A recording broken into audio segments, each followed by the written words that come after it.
적극적으로 참여를 해주시면 감사하겠습니다. 그리고 행사 현장에 와주신 분들도 같이 유튜브에 접속하셔서 온라인으로 같이 소통을 하시면 조금 더 재미있게 행사를 즐기실 수 있지 않을까 생각이 되고요. 저희가 질의응답에 좀 적극적으로 해주시는 분들께는 저희가 소정의 상품을 준비해 두었습니다. 적극적인 참여 부탁 말씀드립니다. 핸드폰은 무음 또는 진동문으로 변환을 해주시고요. 그럼 잠시 후 2시 정각에 시작하도록 하겠습니다. 감사합니다.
여러분 안녕하십니까?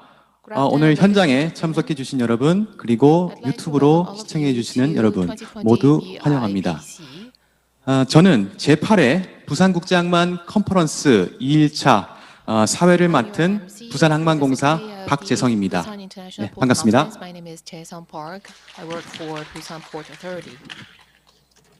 여러분, 어제 1일차 행사 많은 분들께서 내용이 정말 신선하다, 마음에 되게 와닿는 내용이었다, 이런 말씀을 많이 해주셨는데요. 저 개인적으로 한번 생각을 해봤습니다. 왜 그런지. 그랬더니 어제는 우리 모두의 이야기였습니다. 세상이 너무 빨리 변하는데 이 코로나 시대에 나는 어떻게 살아야 될까? 이런 내용을 다뤘는데요. 이런 우리 모두의 관심사를 조금은 인문학적인 그런 관점에서 제시를 해주었다면 오늘은 바로 실전입니다. 오늘 조금 더 세부적으로 들어가서 바로 이 코로나 시대에 우리 해운 분야는, 우리 항만 분야는, 그리고 우리 물류 분야는 어떻게 변화할 것인지, 그리고 어떻게 대처해야 하는지 글로벌 전문가분들께서 3개의 세션을 준비해 주셨습니다. 여러분들께 새로운 아이디어를 제시할 수 있지 않을까 기대가 되고요. 그럼 먼저 본격적인 시작에 앞서서 잠시 저희 몸을 좀 풀고 워밍업을 한 뒤에 바로 시작하도록 하겠습니다. 저희가 우리 부산 시민이 직접 촬영한 우리 부산의 아름다운 모습을 영상으로 한번 담아보았습니다. 같이 한번 감상을 해보겠습니다.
박수 한번 부탁드리겠습니다. 우리 부산과 부산항의 아름다운 모습 아주 시원한 마음으로 감상을 해보았는데요. 그럼 이제 바로 세션 시작을 하도록 하겠습니다. 첫 번째 세션은 글로벌 해운 전망 및 대응 전략이라는 주제로 시작을 해보겠습니다. 그 전에 먼저 오늘 세션의 좌장을 소개드리겠습니다. 저는 오늘 좌장을 저희가 한 가지 키워드로 표현을 하자면 바로 이 단어가 어울리지 않을까 이런 생각을 해보았는데요. 그 단어는 바로 혁신이라는 키워드입니다. 그만큼 우리 부산항의 변화와 새로운 도전에 뜨거운 열정을 갖고 계시는 분입니다. 여러분, 한국해양수산개발원 장영태 원장님을 모셔보겠습니다. 박수 부탁드리겠습니다.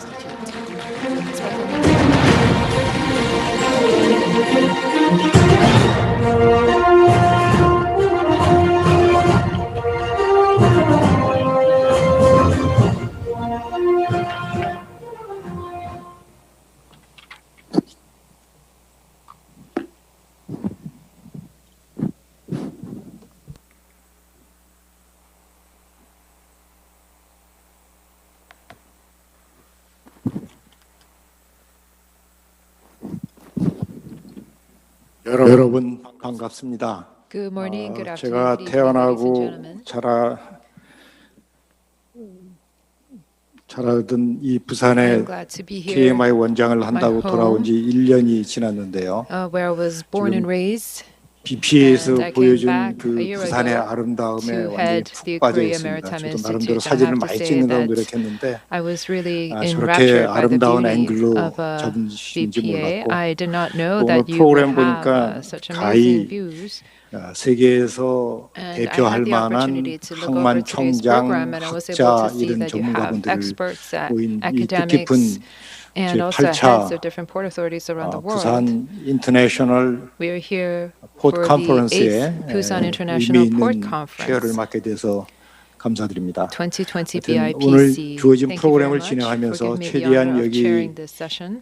현장에 I would 오신 do my 플로어에 계신 utmost to 분들, fulfill 그 my 다음에 roles and 온라인으로 접속하시는 responsibilities 분들, 또 for the 사전에 session 질문 speakers 주신 and our 분들의 online audience and everyone who sent in 뜻을 their 최대한 questions ahead of 반영을 time. 해서 여기 나와 I 있는 would like to do my 스피커분들하고 best to act 서로 as a 경험을 good moderator 공유하고 for all of 미래를 you to share 전망하는 그런 experiences 시간을 and provide a 최대한 future 갖고자 outlook together with the 노력해보겠습니다. speakers 아무튼 who are presented 감사합니다. today on the program. Thank you very much. 네, 박수 한번 부탁드리겠습니다. Please give him a big round of applause.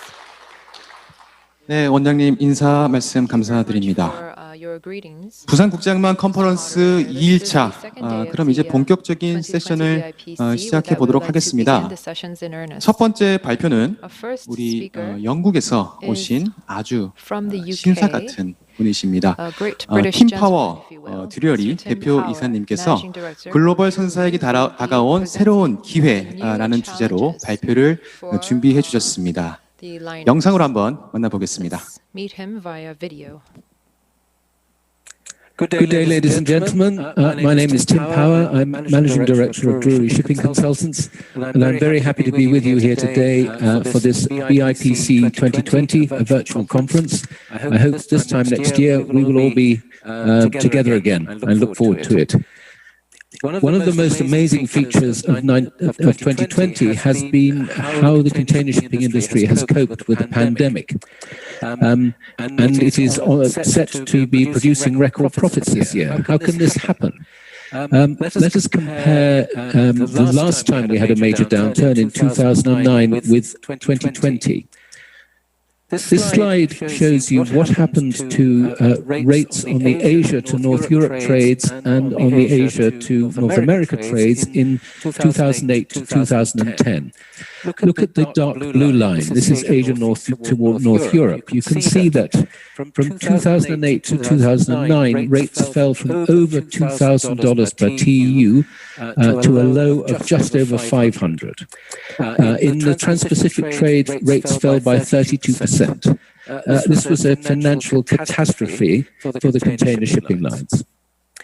But actually, when we look at 2020, we see the situation is quite different. In the run-up to January 2020, we see rates rising because of Chinese New Year, normal seasonal thing, but also because of fuel surcharges as due to the IMO low sulfur regulations. Rates then fall down to March and April, but actually that is just looks like a normal seasonal fluctuation. Despite the total collapse in demand at that time. And then you can see from April onwards, rates are just going up and up and up and hitting record levels in the Trans-Pacific trade. So how has this happened? The simple answer is that lines have got better at managing capacity, but in my view, this is enabled by changes to the fundamentals of container shipping that are really important and are long-term, and I'm going to explain them to you now. Up to now, the industry has been unable to make sustainable profits because of very poor fundamentals. The first thing to note is that the industry benefits from economies of scale. That means lines have always built bigger and bigger ships, and of course in Korea you have the HMM with its 24,000s now. That has always meant overcapacity in the industry. You have had a market which is highly commoditized, with very little differentiation between carriers, and that means that price is the main competitive weapon. And you have a very fragmented industry, frankly, too many carriers and no dominant player creating stability. You also finally have an inelastic demand curve, which means that actually when prices fall for container shipping, demand does not go up. In the airline industry, when prices fall, more people fly. But in container shipping, the price of a flat-screen TV or a laptop in the shops is unaffected by container shipping prices, too low. So demand does not rise. So in the past, this has been an industry that makes money by accident. But this is now changing. In our view, economies of scale are going to run out. We think they have already run out. Lines will not build bigger than 24,000 for reasons I'm going to explain to you. When that happens, they are not chasing market share in the way they have to now.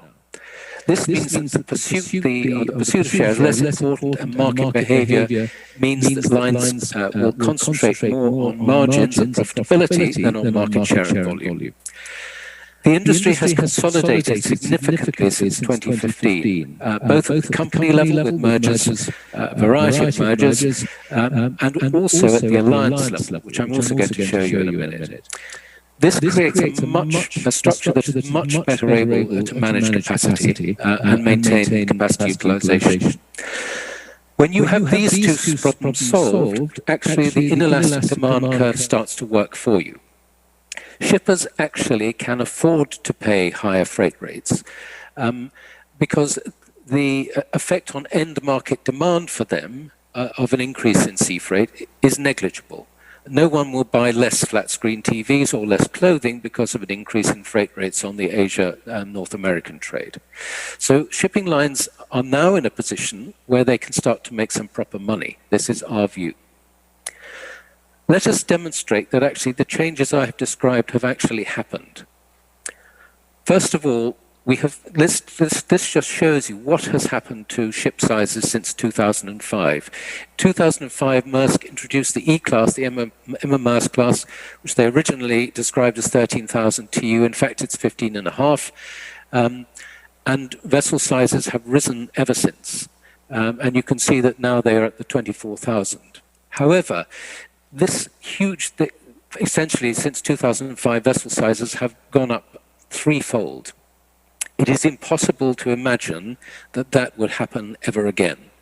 So we think that the increase in ship sizes is now going to stop.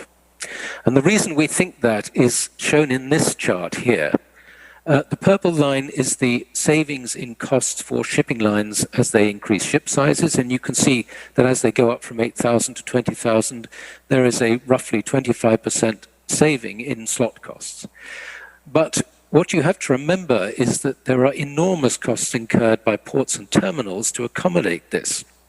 And you can see that as you rise from 8,000 to 20,000, your costs in ports and terminals rise by 20%. The net effect of all of this, when you put it together, is that actually the total cost saving is only 5%. It's hardly anything. And when you get to vessels of 24,000, actually total system costs are actually rising. We believe the lines understand this, and we also believe that in a much more uncertain market environment, they are going to be more cautious about building ever bigger ships. So we think economies of scale have run out.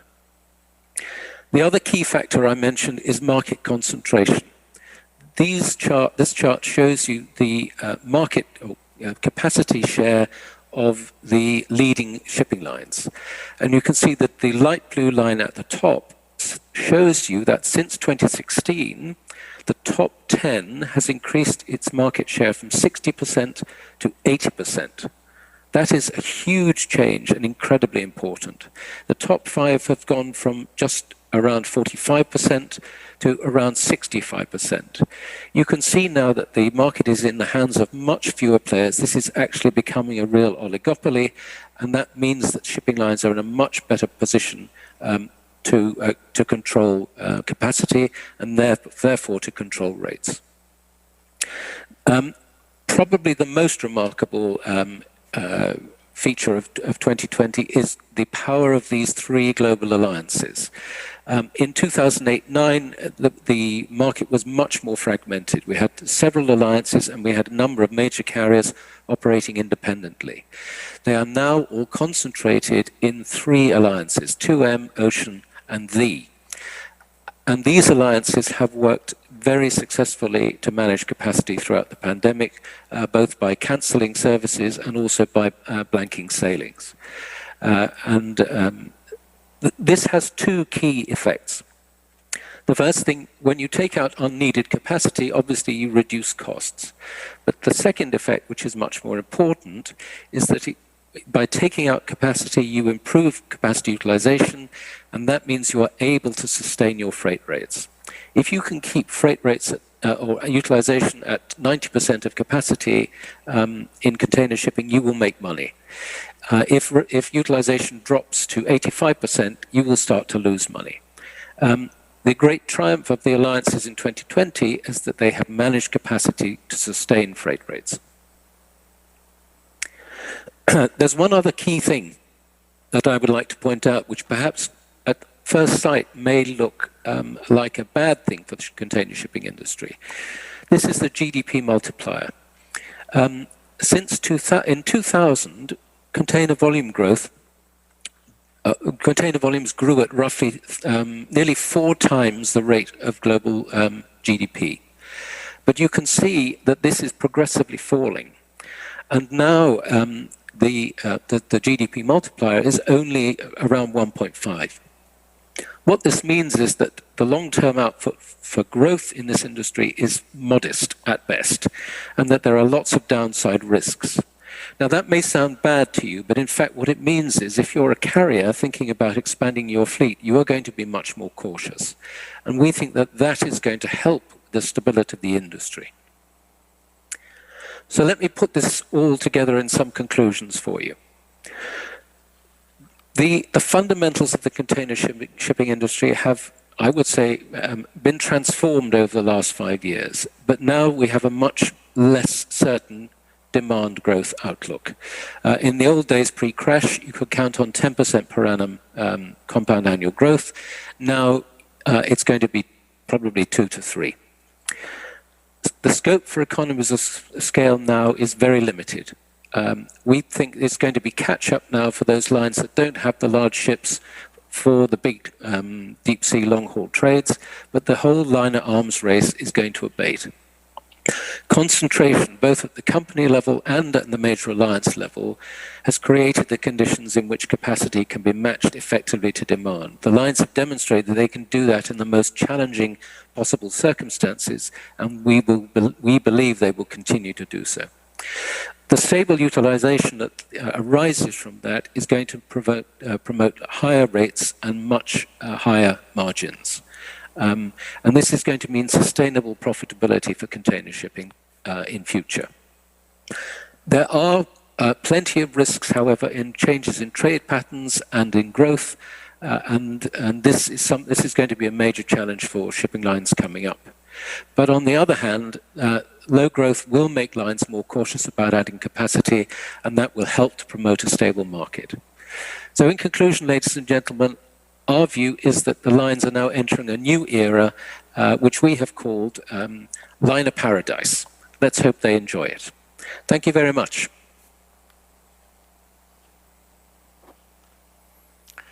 예, 방금 들으신 것처럼 As mentioned by Team Power, the managing director of the world-renowned consulting firm, the economic recession, well, he just covered the financial crisis back in 2008 and compare that against what happened in 2020. He mentioned that freight rate was very low back in 2008. It hit the bottom and it has been going up. The key change is due to the overcapacity or the resolution to the overcapacity, but due to the mergers and the consolidations, the number of players in the market has been reduced dramatically. As a result, carriers now have the ability to meet the demand with their capacity, tackling the issue of overcapacity. The second significant change is that carriers do not build mega-sized ships anymore. Well, if you build a 24,000 TEU vessel, then you can reduce the unit cost by 25%. However, to accommodate those vessels, ports and terminals would have to incur a significant cost. Actually, the cost increase amounted to 20%. So in terms of the total system cost, economies of scale can be said to run out. It is rather arguable, I think. But anyway, as a result, now carriers can make some strategic behaviors to make some adjustment in terms of their capacity or capacity management, so they can be more agile. But at the same time, if you take a look at the container growth rate, its multiplier has been reduced dramatically. Well, in the past, it was about 4 times of the GDP growth. These days, well, it's less than 1.5. So the demand growth is expected to remain quite weak. So we are entering into a whole new world for the container liners. That was the key message I got from his presentation. Thank you very much. Thank you for the presentation. I think that after the emergence of COVID-19, I thought that there was going to be a new crisis for the container and maritime industry. However, we can take this crisis and turn it into an opportunity, and I think that that was a hopeful message that we just heard from Mr. Tim Power of Jewelry. Thank you for the presentation. We'll now move on to the second presentation, which will be given by someone with much sharp insight. He is very famous for his cutting insight. In fact, he is the CEO of Sea Intelligence Consulting, Lars Jansen, who will be talking about uncharted territory. We'll go straight into the presentation now. Hello, my name is Lars Jensen, and thank you very much for inviting me to speak here at the 8th BIPC, although I'm of course sad that I could not be in person in wonderful South Korea, but I guess that will have to wait for another time. What I'm going to share with you here are some of my thoughts and analysis on what I've called uncharted territory. Aside from the pandemic, 2020 is basically a dividing year where there is quite a number of developments in the container shipping industry. That means the short-term future is extremely unpredictable, and the long-term future, we will see some structural changes that we have not seen before. So let me take you through that. Just as a very quick starting point, before we had the virus impact, in January 2020, as we entered 2020, we actually had market conditions that for the last 4 years had been deteriorating. Global demand growth had gone down to 0%. That was at the beginning of this year. So the market did not start off on a strong footing. At the same time, we had the impact of the new low sulfur rules, where all the container lines had to pay for the much more expensive fuel. And if you look at the price of the low sulfur fuel versus the normal fuel in January, again before the pandemic, the premium that had to be paid was extremely high. It actually went up to $300 per ton more than what we paid last year. The reason I'm mentioning this, it will become important towards the end, is that despite the weak market conditions where demand was basically at 0% growth and carriers still having substantial amounts of capacity, the carriers were actually able to pass through these additional costs. That in itself was somewhat unprecedented, that despite weak market conditions, carriers were actually able to pass through significant rate increases due to the low sulfur rule. Then, of course, we had the impact of the virus itself. The way I see it right now is that it's had 5 different phases. We had phase 1, which was when the virus was only in China and Chinese manufacturing shut down. What I'm showing here is simply the amount of blank sailings the carriers canceled on the Trans-Pacific and Asia-Europe combined. The light red is what was already canceled due to normal seasonality from Chinese New Year. The bright red is what was caused by phase 1 virus in China. Phase 2 was when China began to open up and the rest of the world had not really been impacted yet. That was a very brief period of just a few weeks, but they were important. Phase 3 is when the virus spread globally and we had a significant ramp up of blank sailings again. Phase 4 was more of a stabilization after the virus was partially under control. Phase 5 with a question mark is the phase we're in right now, where we are seeing a bit of a split, with some markets still not performing well, other markets, especially the Trans-Pacific, seeing a boom the like of which we've basically never seen before. The yellow blank sailings here, just for good measure, those are the ones related to Chinese Golden Week and are therefore more seasonal than virus related. During all of these phases, the shipping lines were actually able to solidify freight rates. Not only did they maintain rates, despite the collapse, we actually saw increasing freight rates. And the key for that was a rapid uptake in the number of blank sailings. This is the early phase during phase 1, reaching into phase 2, where you see the blue ones are the seasonal blanking of sailings. The red ones are the ones that are up on top of it because of the pandemic.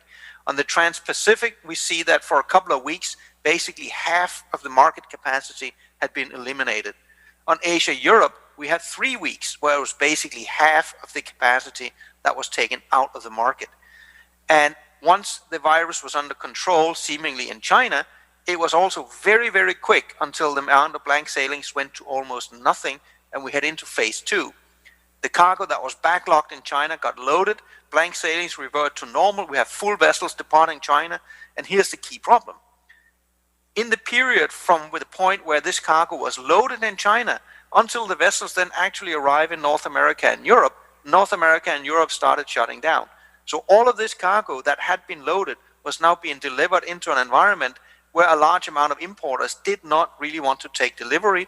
This caused a lot of bottleneck issues in ports and in the hinterland, as well as in the warehouses. Then we were into phase 3, which was the second round of blank sailings.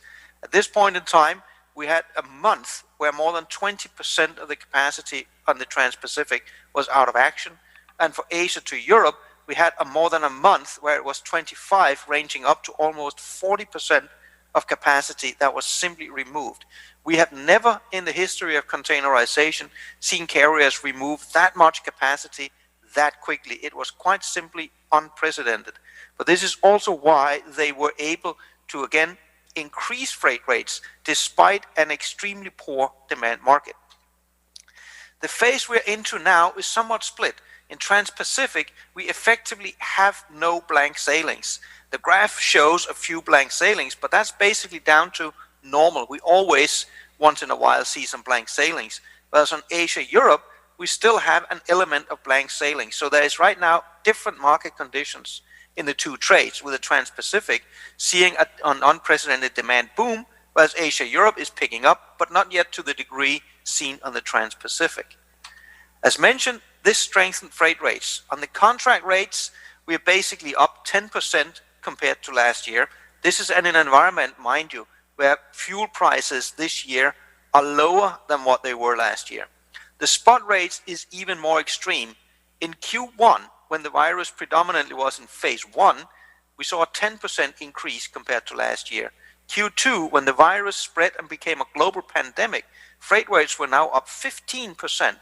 And in Q3, the SCFI index for spot rates is now up a full 50%. Most of the deep sea trades out of China measured by the SCFI have record high levels. This is entirely unprecedented. Furthermore, the capacity discipline we see from the carriers is something we have never seen them do to this degree before.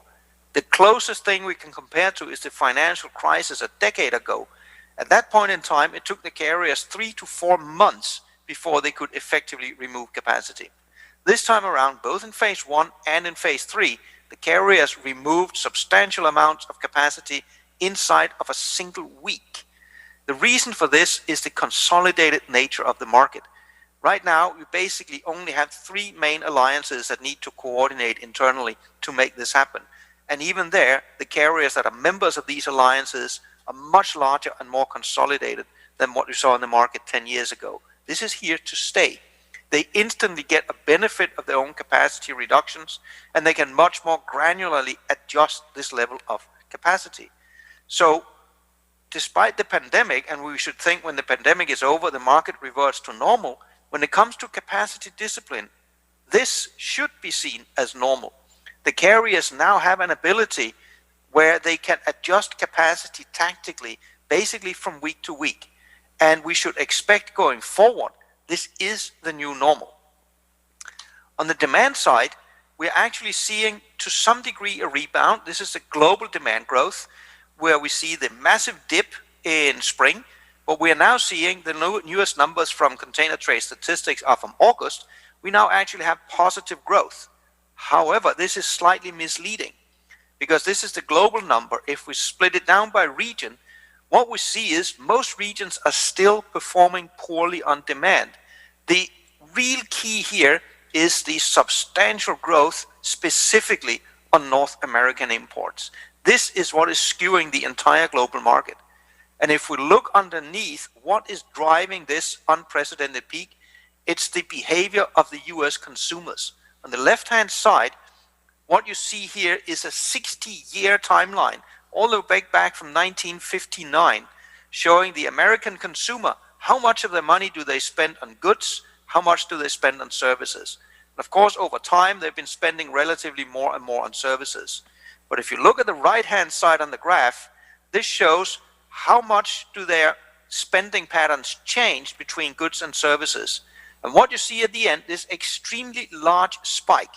This is a shift away from services onto goods that is of a magnitude that has never been seen before in the last 60 years, which basically also means the change in consumer behavior is something we have never seen in the entire history of container shipping. If we look closer at the American consumer, what you will see on the blue line here is goods, and the orange line is services on the left-hand side. And we see goods, yes, that is definitely up, has been for months. This is why we're seeing a lot of goods moved into North America. But the procurement of services is down. Reality is, the US, like most other countries in the world right now, is in a recession. Consumer spending is down. What is entirely unprecedented is this shift, which means that even though consumer spending is down, we see more goods being moved in. And it's especially the durable goods, the stuff that takes up a lot of space in containers. This is for gardening projects, it's for home improvement projects, it's for establishing the new home offices. Everything is being moved over right now. But the question is this a sustainable shift? We have never seen anything, as I mentioned, in the history of containerization matching this. On top of that, we also have a record low fleet order book. The order book right now amounts to about 10% of the global fleet. This is lower than anything we have seen in the last 15 years. So when we're looking slightly further ahead, the carriers have a choice. They can either go and order a large amount of vessels again, or they can maintain a low order book, which means the tight supply situation could actually persist for a substantial period of time.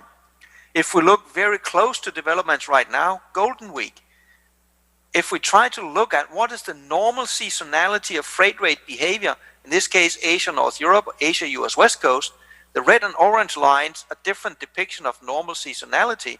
The blue lines is what the freight rates are actually doing.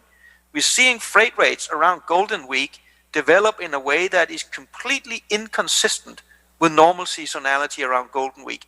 This is yet another element where 2020 is showing developments that are totally out of alignment with what is normal. So if we are to look forward, there are basically two key conclusions that are important here. In the near-term future, we are faced with an extreme degree of uncertainty. Demand growth on every single trade lane around the world right now is extremely uncertain. It depends on shift in consumer spending. It depends on stimulus packages where governments have different views in every single country around the world. It depends on inventory changes. All of this is actually more important than the economic fundamentals. We are literally in unprecedented territory. There are none of the normal models linking macroeconomics into container shipping that are functioning right now. Secondly, we have now several times this year shown the carriers to have an extremely high capacity discipline, and they are gaining from it. They will have the most profitable year in more than a decade here in 2020. This is again a new norm and unprecedented territory. Spot rates now are being driven not only by vessel capacity, but by constraints. We have equipment shortages, and again, this is unpredictable because the usual trade imbalances have been skewed beyond recognition because of all these pandemic impacts. We see port congestion because, again, of these uncertain shocks to the demand. In the US, for example, we see chassis shortages. So rates are not only now determined by supply and demand, but also very local bottleneck effects. On top of that, cyber attacks is becoming more and more mainstream in the industry. Recently, we saw CMA, CGM. That means that over the last 3 years, the four largest container lines have all been subjected to successful cyber attacks. These should not be seen as unusual. This is again part of a pattern that is increasing, not decreasing. And adding to top of all that uncertainty, we have the global targets for CO2 emissions for 2030 and 2050, which means we already know the vessels that are in existence today will not be able to solve the target for 2050. We can see a transition to LNG vessels. That is known technology, but we also know for a fact that that will also be insufficient to meet the 2050 targets.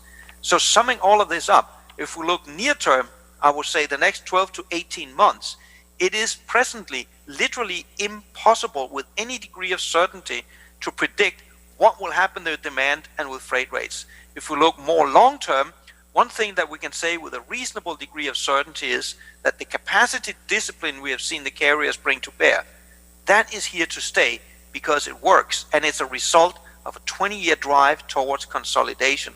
But when it then comes to what will happen with the order book, that again becomes highly uncertain because the vessels you can order today, we already know they will be insufficient for the requirements of the future.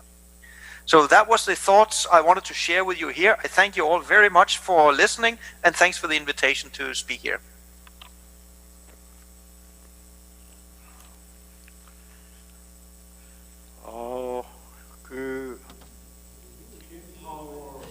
So we've just heard from Mr. Tim Power, but I think that Sea Intelligence Consulting, working at a global alliance, I think that I'm well aware with Mr. Tim. I am well familiar with him, but as for Mr. Lars Jensen, as the MC has said, he's a man of a clear insight. He was really giving us so much extensive information. His coverage was really all over the place that I found it very difficult to stay on top of all of his messaging. I think that what he said, if we compare it to Mr. Tim Power, essentially their perspectives are the same, that in the past there was all this overcapacity with the shipping lines, and in the last 4 years in particular, the market conditions in the maritime industry were quite poor. However, another development was due to the high sulfur and low sulfur fuel. This spread between these two fuel costs was quite high before COVID-19 in the early part of this year. He said that there are about 4 phases after COVID-19. The first phase was when COVID-19 struck China, and after there was some recovery in China, led to phase 2, and then phase 3 when there was global pandemic, and phase 4 was a bit of a stabilization, and then phase 5 is where we are right now. A lot of these changes happened to us, and what is really surprising is similar to what Mr. Tim Power said, that about 10 years ago, when there was a recession with the global financial crisis, the alliances and the carriers at the time, when there was a sharp decrease in demand, It took them about 3-4 months to manage the capacity. But now what was surprising is that within just 1 week, they were able to tighten their capacity. So they were very quick and resilient to adjusting to these changing market conditions from the demand side. So they were able to do really quick movements in terms of space utilization and capacity management. That this was unprecedented. In fact, beginning in June, these shipping liners enjoy the most profitability over the last 10 years or so. So that is what he said. I think that his key message was uncertainty, and that short term there is uncertainty, 18 months down the road it's uncertain, and even long term everything is uncertain.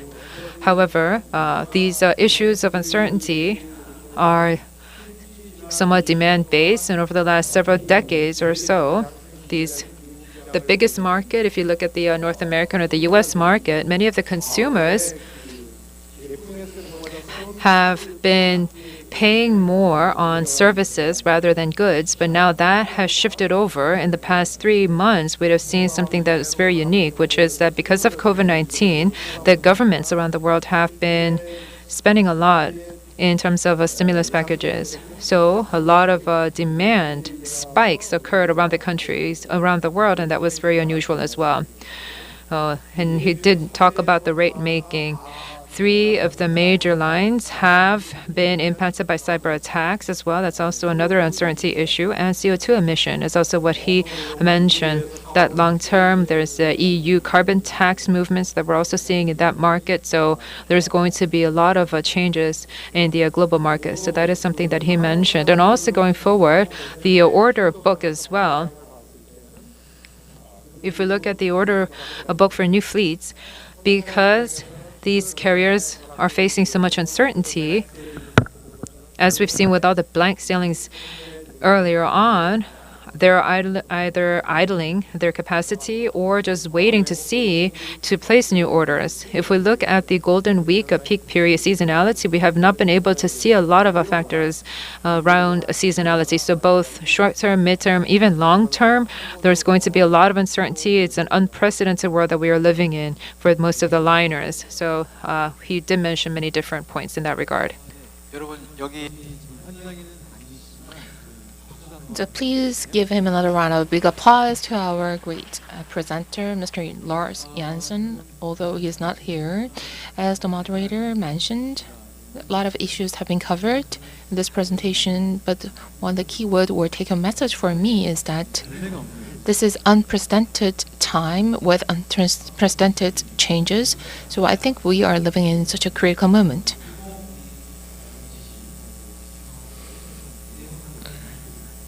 And those who are in port logistics and shipping industry have such a great responsibility, I believe. Thank you very much. Once again, last but not least, I'd like to turn to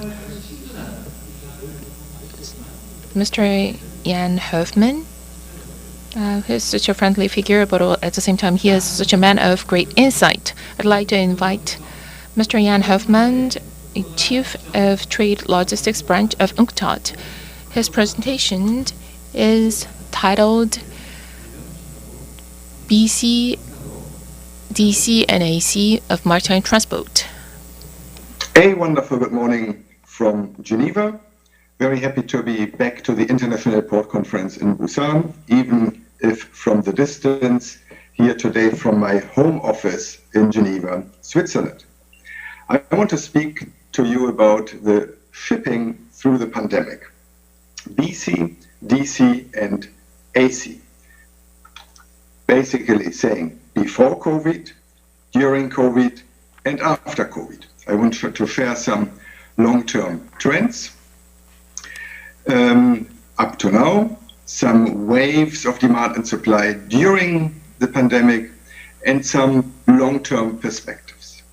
Let us start with before COVID, some long-term trends. And as you may know from earlier interventions of mine at your excellent conference, we have produced a liner shipping connectivity index, which since recently we also have on the port level. So I've put here for you the latest index, which is for the third quarter of 2020 already. And you can see that Shanghai is number 1, followed by Singapore, then Ningbo and Busan currently ranked number 4. Overall, you see a quite positive growth of the yellow line of Busan. Within Korea, we can also share the components from which this index is generated. This is the latest. So you see again, Busan is number 1 with an index of 117, followed by Gwangyang with an index of 60, Incheon 36.8, and Ulsan with an index of 19. And you can see the underlying data. So this index is generated from hard data. It is not a poll or an opinion or a perception. It's really hard data. A long-term trend, if we look at these underlying components for all countries and ports in the world, you see what we observe, what you observe in your ports, how the vessel sizes increase, that is the blue line, how the total deployed capacity increases, the orange line, but the other real like connectivity indicators, number of direct connections, how many calls per week, how many services, how many operators, the red line, an indicator of competition, are actually slightly going down. And we can also see here, when you look at the orange line, how in the second quarter, globally, the average of the deployed capacity has gone down. And we'll come back to this when we speak at during COVID. So this long-term trend here presented another way. You see on the one hand, the blue line, TEU container deployment is going up, and the orange line, number of companies going down. Same story, two sides of the same coin. Ship size maximum going up, number of services going down. And here I like to highlight a letter I once wrote to The Economist magazine, who had written in an article that shippers benefit from economies of scale. And I have tried to explain in this letter, and this PowerPoint will of course be shared, and you can look it up in The Economist, that whether or not shippers actually benefit from the economies of scale depends on the market and different factors. So sometimes if we want to improve connectivities, reduce transport costs, there may be a trade-off between, on the one hand, economies of scale, on the other hand, competition.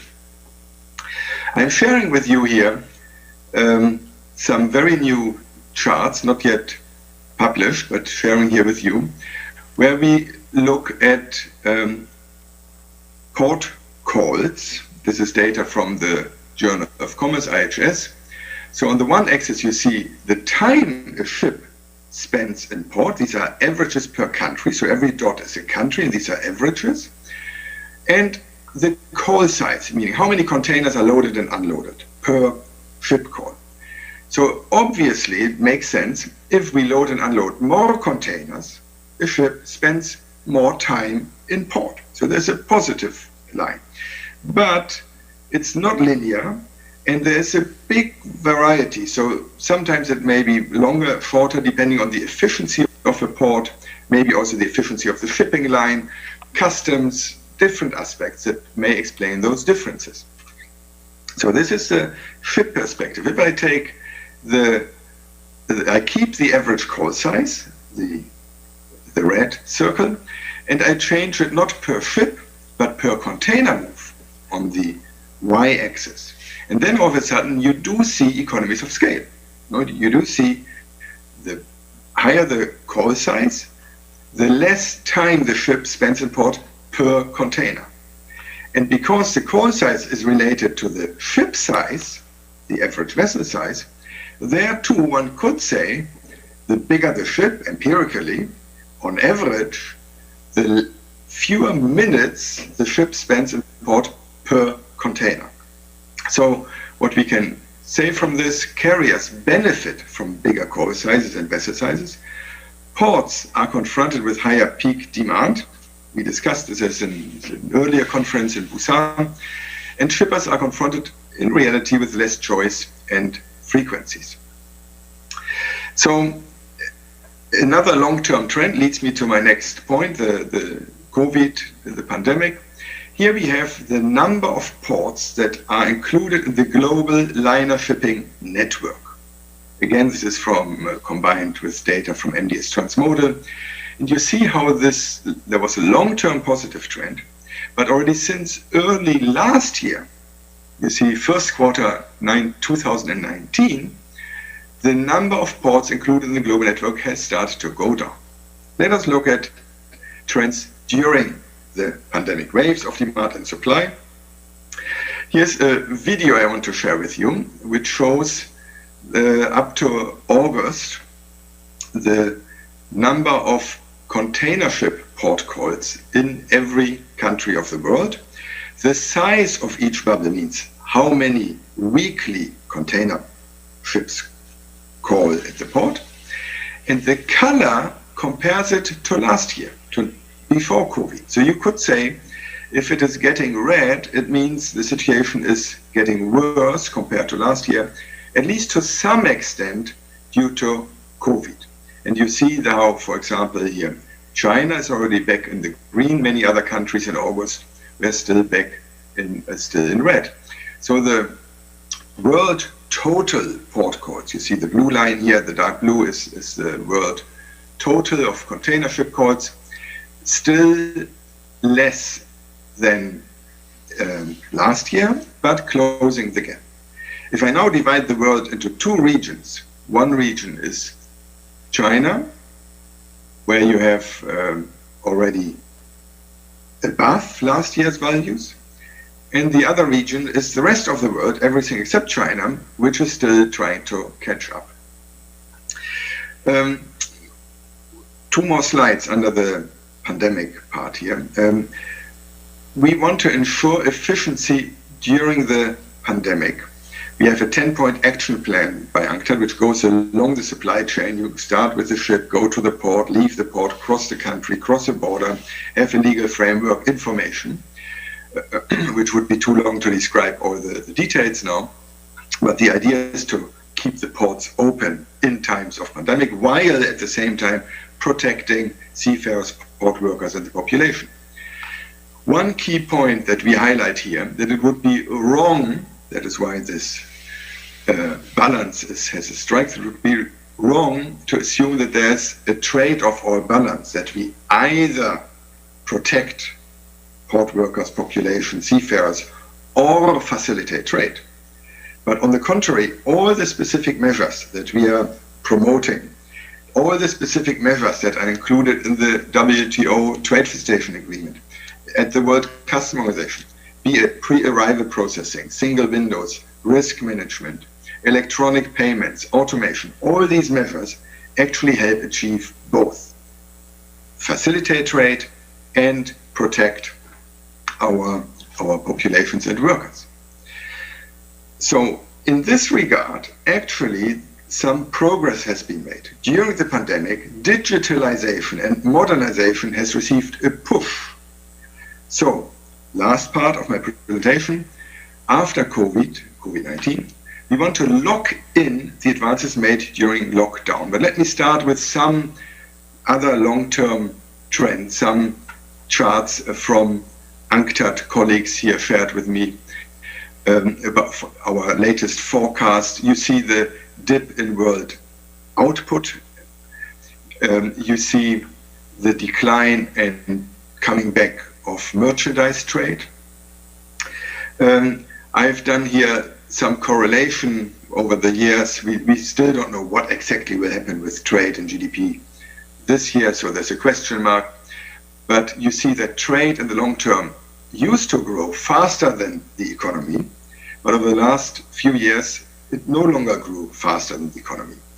The same data I've put here for you in a different chart. The red dots are the more recent years, and you see that they are below the trend line, meaning there is some change in the underlying paradigm. This elasticity between economy and trade has gotten worse for trade. Would be a long independent discussion for another conference, or maybe for questions. We do see also less investment, and we see fewer greenhouse gas emissions during the pandemic. Question to you. in your company, who leads the IT reforms? Is it the CEO, the CTO, or is it COVID-19? And what we have found, a lot of advances were made thanks to COVID-19. And I think we can actually learn something from containerization. The container was invented by the private sector, by a truck owner, Mr. McLean, but it became really the big changing factor of global trade once it became a global standard, an ISO standard. We have to achieve something similar with the digitalization. So how do we set today's rules for the future of maritime transport? And I've said this before, technological progress will never be as slow as today. I think it reminds us about the exponential growth of technological progress. The negotiation, ratification, implementation of conventions take time. We need to commit to whatever is the best future technological solution, be it in digital or be it also when we look at carbon emissions, climate change, CO2 emissions, which leads me to the Sustainable Development Goals. There's no specific SDG, Sustainable Development Goal, for transport or for shipping, but many have a relationship to transport. Transport is very important for the achievement of many of the SDGs. Let's take one example, negative externalities from shipping. Noise, pollution, accidents, oil spills, congestion reports, and CO2 emissions. Who is paying today for these external costs? Let's take global warming. Today, coastal populations in Bangladesh are paying whose lands are flooded. Investors in the Bahamas whose properties are devastated by more frequent hurricanes, they are paying. Farmers in Mali whose crops fail after another dry season, they are paying. And here in Switzerland, the ski resorts for the rich Swiss who are left without snow, they are paying. Who should pay? The polluter should pay. The polluter should be given three options. Either don't pollute or contaminate or emit CO2 emissions, like go slower, use clean fuel near source, or clean up and help adapt, filter, build flood walls, invest in ports, construct hurricane-resilient cranes. Or if everything else failed, and I know the term compensate is controversial, but if there are measures put in place to reduce climate change, to reduce emissions from shipping, this may lead to higher transport costs, may lead to lower connectivity for small island development states, for these developed countries. These countries need our help. And I want to share one document that is from 1995 at the IMO, from a time where I used to be a staff member at the IMO. And that was my first document I personally wrote for the IMO. I'm very proud of it. It introduces the internalization of costs. And I'm happy to see that today, the private sector, like here, a private company also from Geneva, Trafigura, promote quite ambitious objectives as regards the internalization of externalities in proposing a carbon levy. Another topic maybe we have time to discuss. So, to sum up, I've shared with you some long-term trends and situation analysis, which I hope you found interesting, some novel data. I don't think you have seen this data before. Then I've shared with you some videos and waves, how we see it now, but with a lot of uncertainty. And finally, I've shared with you some thoughts about digitalization and also about future challenges for shipping, for ports, to decarbonize maritime transport. You will have here some links where you can find further information, and I thank you very much and look forward to the discussion. Thank you very much.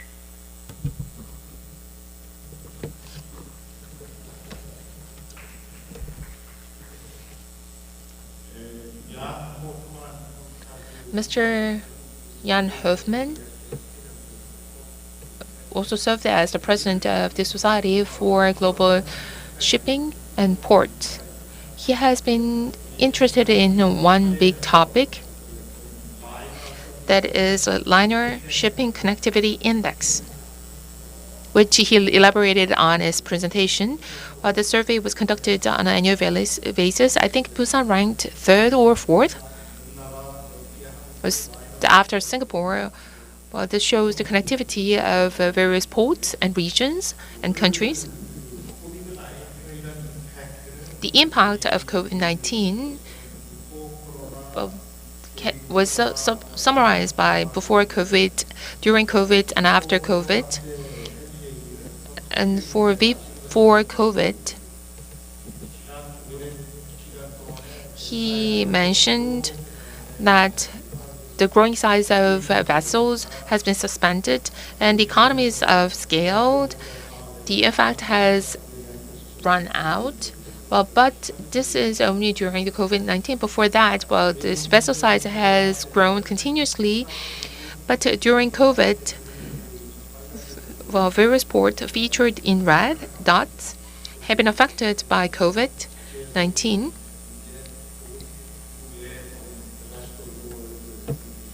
Well, the issue is originated from China and originated from outside Korea. And as for after COVID, I think the key point is quite similar to the presentations of the previous two presenters. Well, the global trade growth would slow down. And even if GDP growth is there, the trade growth would not be as fast as it was in the past. I think this is the point repeated by our previous presenter.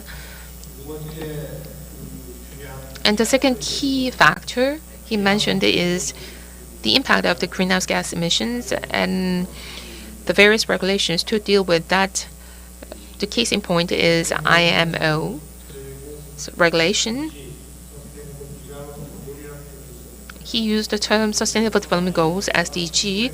The IMO, since 1995, talked about the internalization of cost or the externalities, including the carbon emission.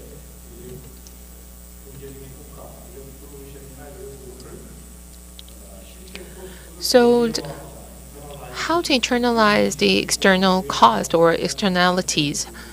So, for the past 20 years, the carbon tax has been considered. So about $300 of carbon tax would be quite effective in mitigating carbon emission. Then who will pay for the pollution or environmental degradation? Well, he mentioned the principle of PPP. Well, the measure, there are three options for the polluter. The first is to stop polluting or to reduce polluting. And the second is to offer mitigating measures. The third is to compensate.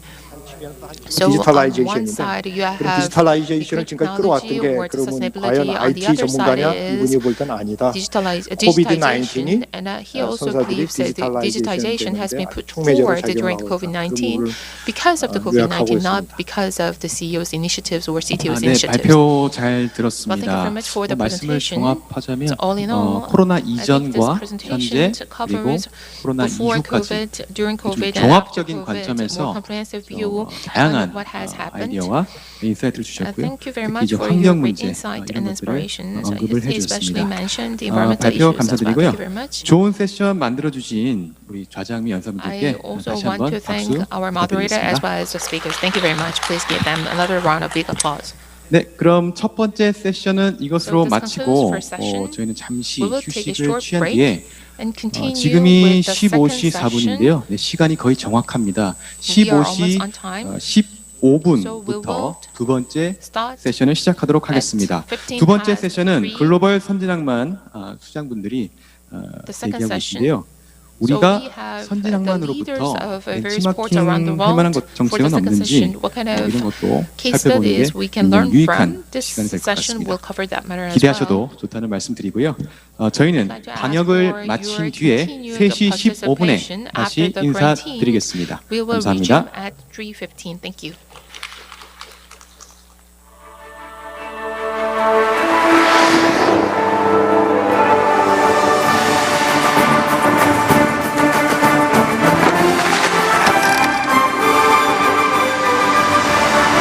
세계 경제를 선도하는 동북아시아, 그 중심에 부산항이 있습니다. 글로벌 허브 포트 부산항.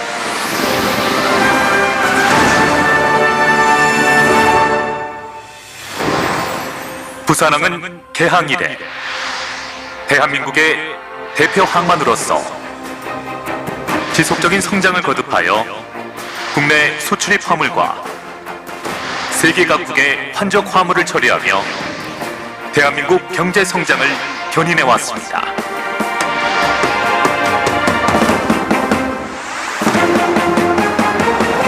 신항, 북항, 감천항 및 다대포항 등 4개의 특화된 항만 시설을 기반으로 해운 서비스의 정치성, 효율성 및 생산성 극대화를 통해 이미 2017년에 컨테이너 2천만 TEU를 달성하였으며 이제 2030년 3천만 TEU 달성이라는 새로운 목표를 세워 글로벌 물류 허브 항만으로 도약하고 있습니다.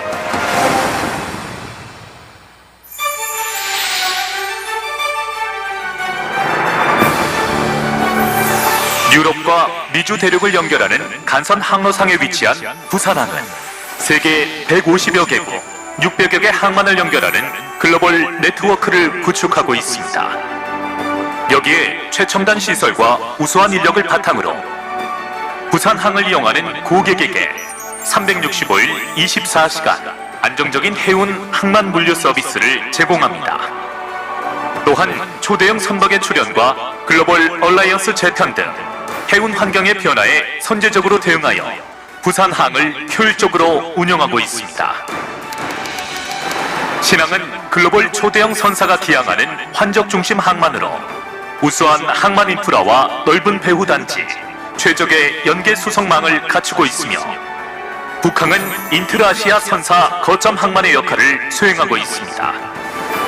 또한 자유무역 지역으로 지정된 신항 배후 단지는 다양한 인센티브와 세제 혜택으로 고부가가치 물류를 창출하는 대단히 복합 비즈니스 공간으로 육성하고 향후 3만 TU급 초대형 선박도 접안할 수 있는 최적의 인프라 및 구두 시설을 확대하여 양질의 일자리 창출 및 경제 활성화에 앞장설 것입니다.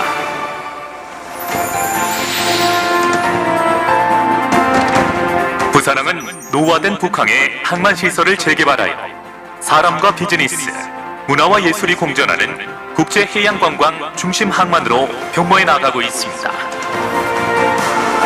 친환경 워터프런트, 마리나, 방송, 전시 컨벤션 등 복합 도시 기능이 도입되면 매년 1,000만 명이 넘는 관광객이 찾는 신해양 경제 중심지로 탈바꿈하여 12만 개의 일자리와 32조 원의 부가가치가 창출되는 명실상부한 동북아 해양 수도로 발전하게 될 것입니다.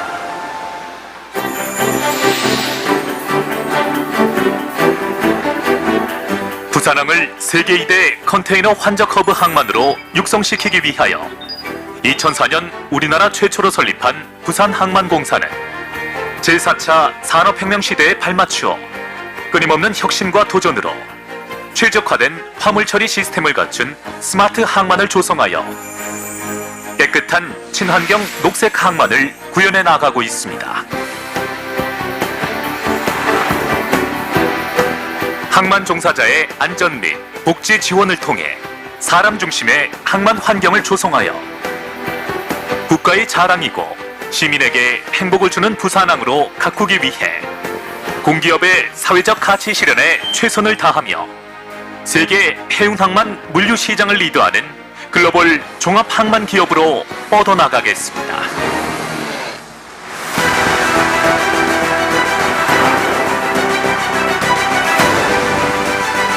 부산항이 물류 중심을 넘어 해양 관광 비즈니스와 항만 연관 서비스의 허브로 거듭나 신해양 경제의 중심으로 도약합니다.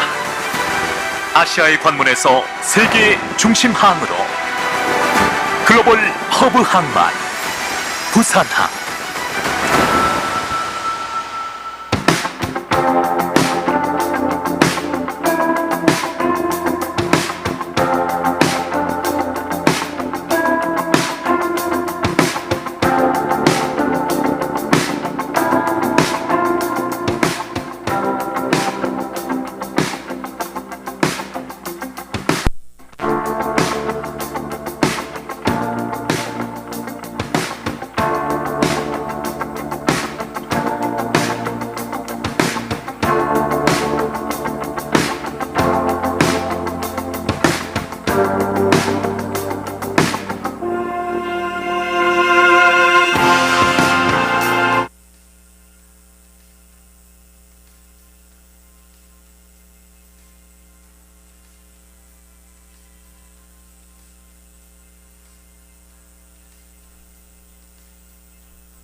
of the Port of LA. Mr. Gene Soroka, the Executive Director of the Port of LA, will tell us a little bit more about how port assets and relationships can battle COVID-19. With that, we would like to meet Mr. Soroka via video. Hello, everyone. It's a pleasure to participate in the 8th Annual Busan International Port Conference. I want to especially thank Busan Port Authority CEO Nam Kai Chan for bringing us together virtually as we near the end of a year marked by extraordinary challenges and hardships.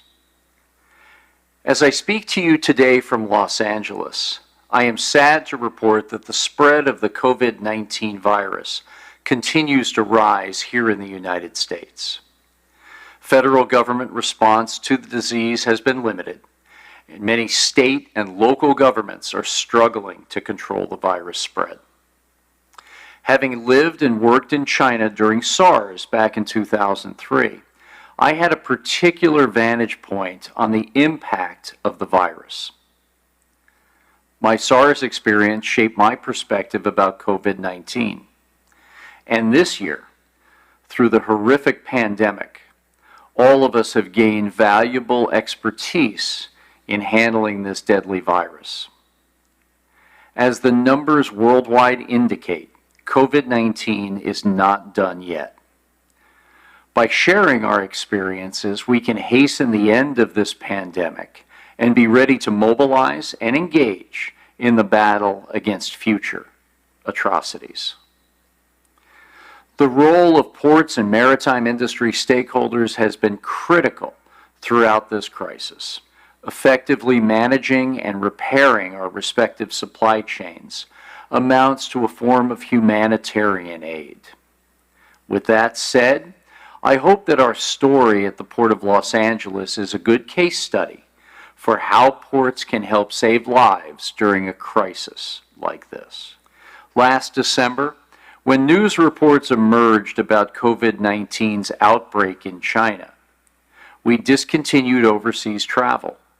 By February, we stopped all domestic travel here in the U.S. Very early on, I saw COVID-19 being 10, 15, 20 times as damaging as SARS, just from an economic viewpoint. However, the global economic damage is much worse than many have imagined. Earlier this month, the International Monetary Fund estimated COVID-19 will cost our global economy a staggering $28 trillion over the next 5 years.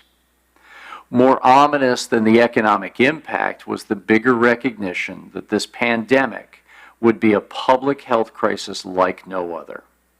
This was a virus that we collectively, as citizens of the world, needed to quickly curb and eradicate.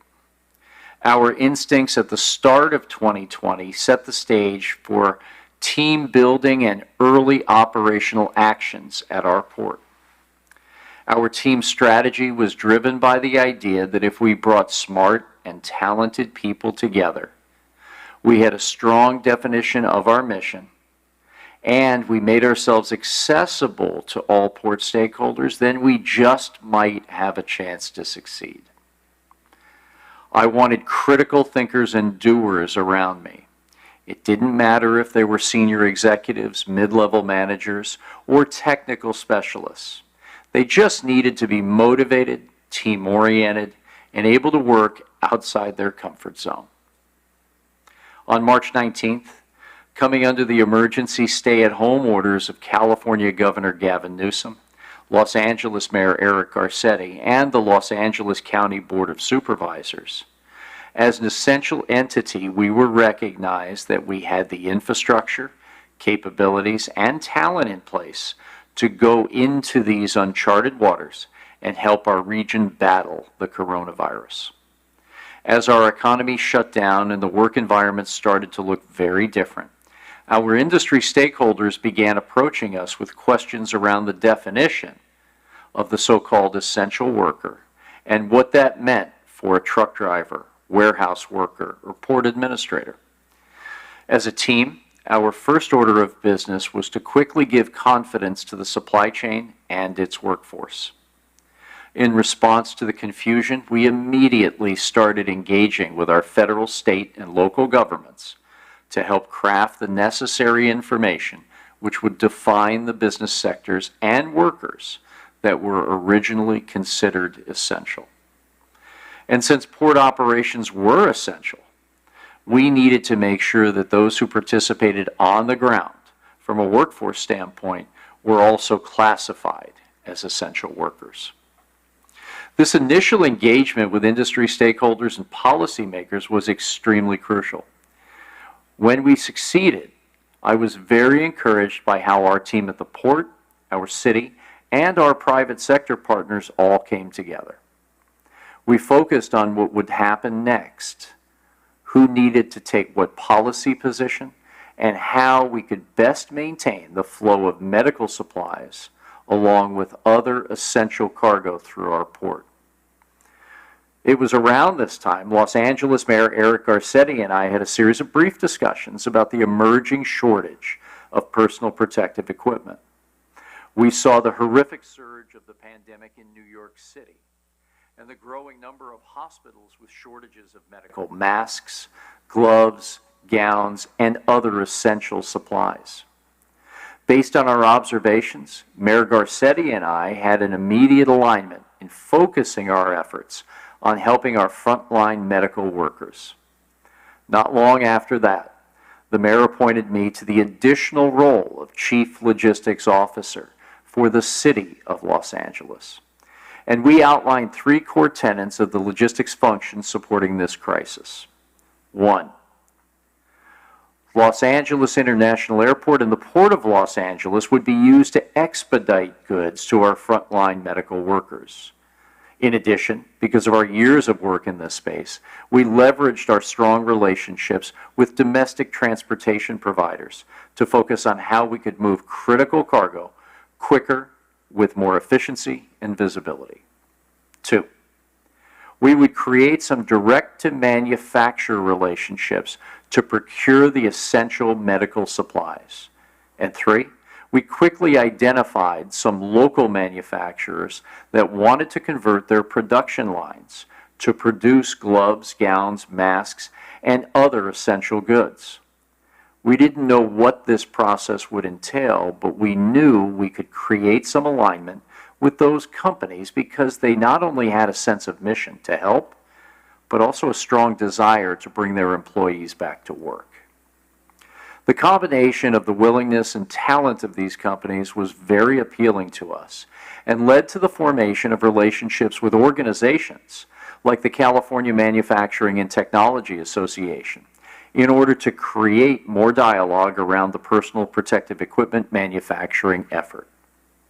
By the end of March, with hundreds of port and city employees working from home, today, we still have roughly 370 employees working from home, which is about 40% of our organization at the port.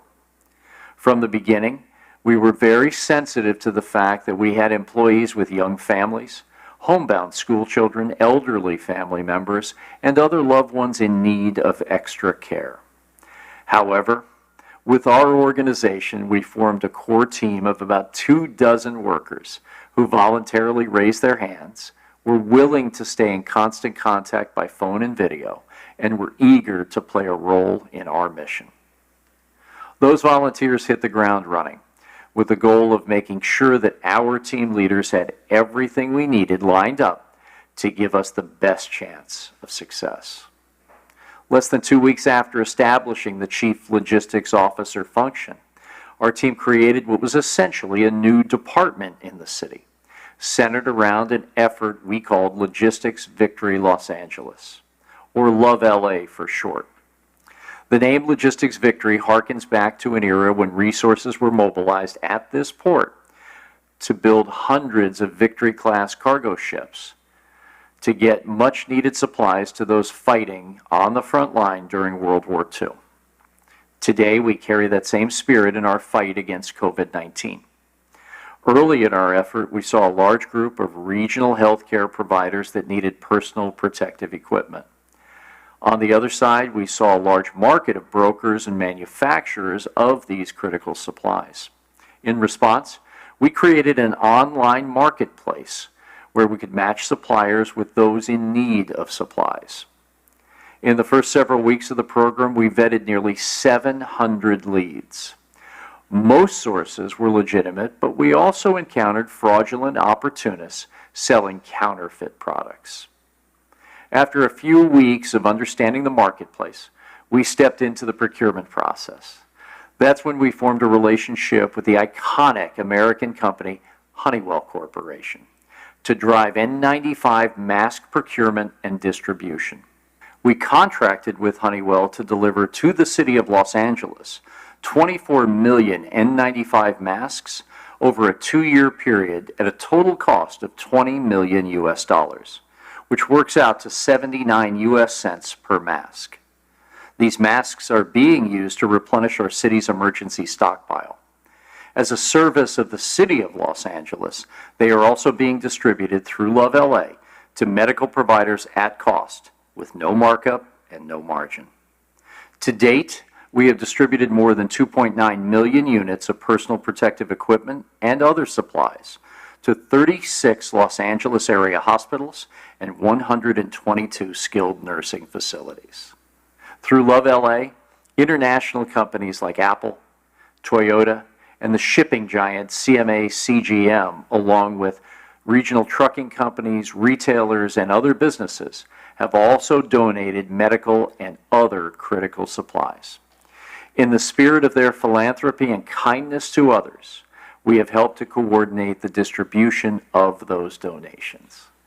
During this crisis, we are also looking at how we can leverage our port community system, the Port Optimizer, to assist hospitals in the management of their medical supply chains. The Medical Optimizer, as we now call it, can provide these organizations with a more detailed look at their personal protective equipment order cycle process. In doing so, they are able to respond to early demand signals on low inventories of specific supplies and more effectively track those supplies as they are en route to our port and airport. Those shipments can also be identified for priority delivery before arrival. There is still much more work to be done. Because these supplies are not household items, it is difficult to procure and maintain inventories of medical-grade masks, gloves, gowns, and other items. Based on what we have learned, I have 3 final observations to share with you today. 1.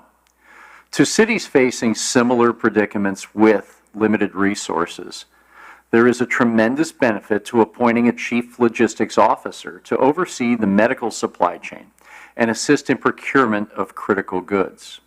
As port leaders, you can help your cities and regions navigate the logistics side of crisis response. 2.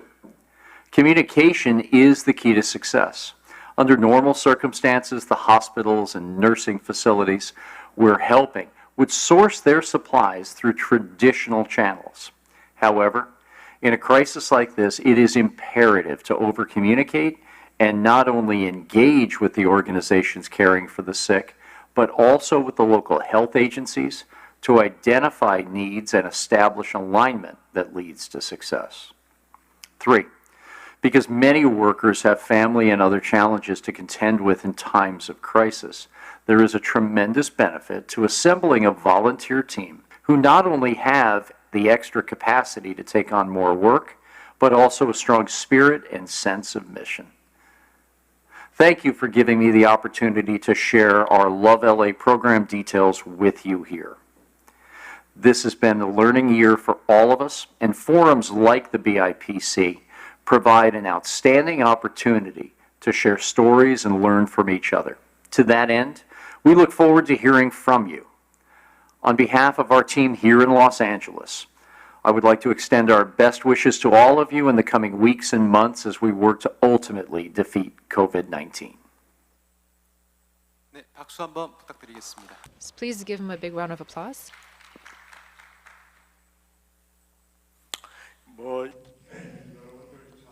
So as you well know, The organizers of the BIPC, the Busan Port Authority, should really be commended for their amazing efforts because they were able to get the heads of the 3 busiest ports in the world to participate in the BIPC. The U.S. is the world's largest market, and of the U.S., the Port of LA and the Port of Long Beach in San Pedro Bay, they really are the busiest ports. The San Pedro Bay is similar to this Busan port terminal that we have here. We are going to hear from Mr. Maria Cordero later on, but this Mr. Gene Soroka for Port of LA talked about his experiences battling SARS at the time when he was living in China. He gave us a wonderful story in a very storytelling format. As soon as COVID-19 hit, he was able to pull from his experiences with SARS. He was able to see that there's going to be maybe about 10-fold or 15-fold of an economic shock due to COVID-19, more so than SARS. And so he believed that he had to get smart and very talented people all around him. In March, he began working as an essential worker in LA, these very essential workers, and he really worked to help people in the front line, medical professionals. This is really important, I believe, and very noteworthy. I think that in the case of Korea, we were able to do many good things, especially in terms of helping the frontline medical workers. But I think that there are some differences between Busan and the Port of LA. As you well know, these medical supplies, PPE, they were supplied to the whole of U.S. through LA and Long Beach.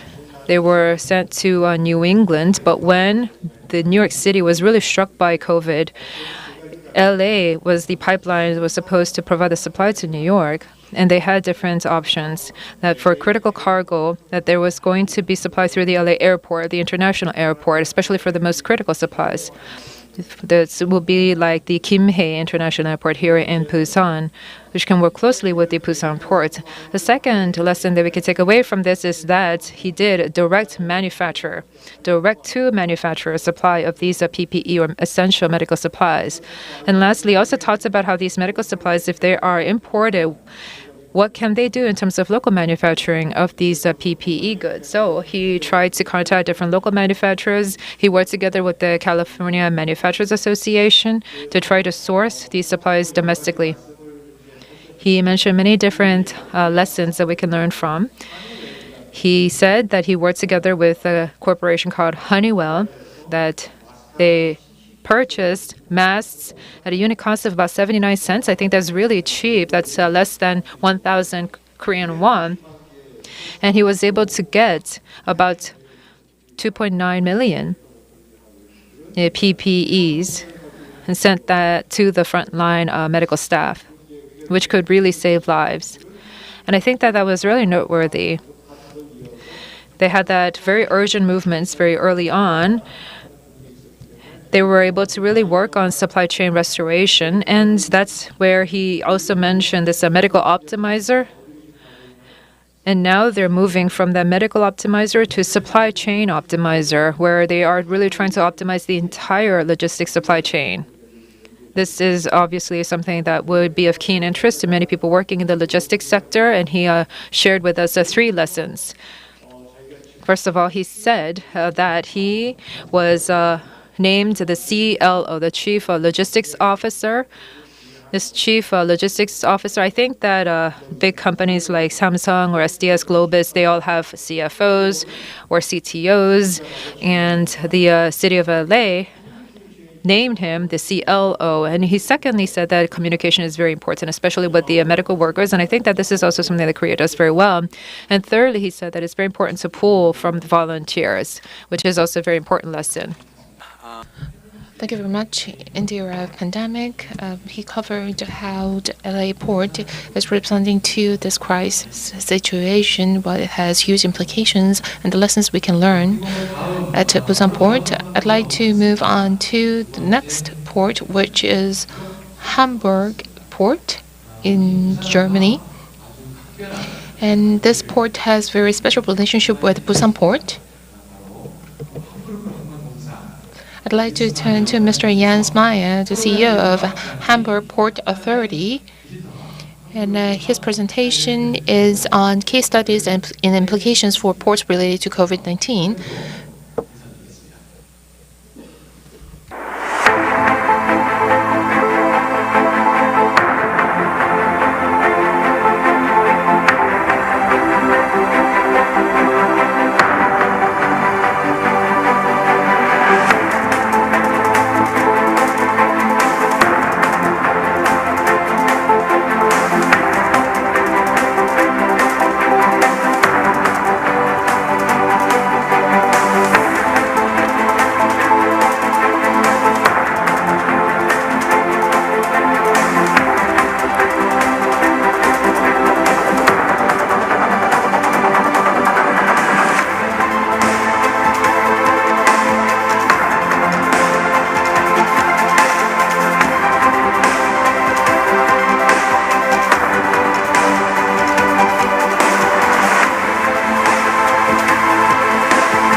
Dear Mr. President, dear colleagues from the Busan Port Authority, ladies and gentlemen, let me start by expressing my appreciation to the Busan Port Authority for the invitation to this year's BIPC and for organizing this conference in this digital manner. I'm sure that this edition will be as inspiring as ever, even if it takes place digitally. I would like to start my keynote by displaying one slide which I firstly showed in a presentation at the BIPC in 2015. At that time, we had a hot debate about the ultra-large container vessels and their ambivalent effects on ports.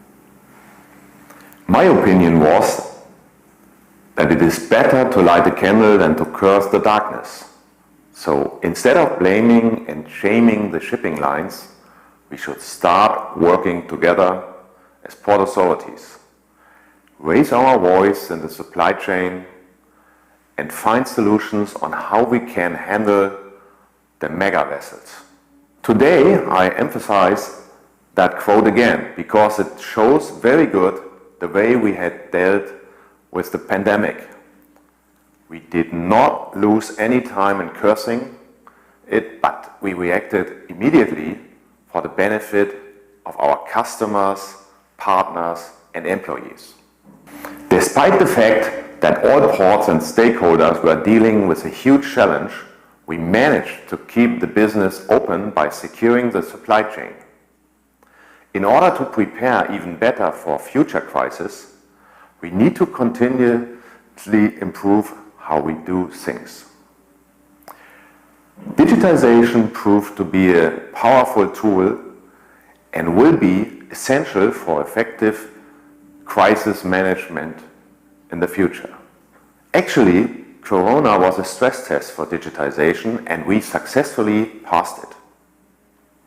Hamburg has been well positioned for years, and as a port authority, we were all well prepared to deal with the crisis. From the very beginning, it was necessary to ensure that the critical infrastructure was kept running. In the Port of Hamburg, this includes, among others, staffing the vessel traffic service center, pilot services, operating locks and bridges, as well as controlling rail and road traffic. The Hamburg Port Authority acted quickly by applying rolling shift systems, teleworking, home office, and focusing on critical processes. We have ensured that there are no staff shortages. Here too, we could see that digitization plays a fundamental role.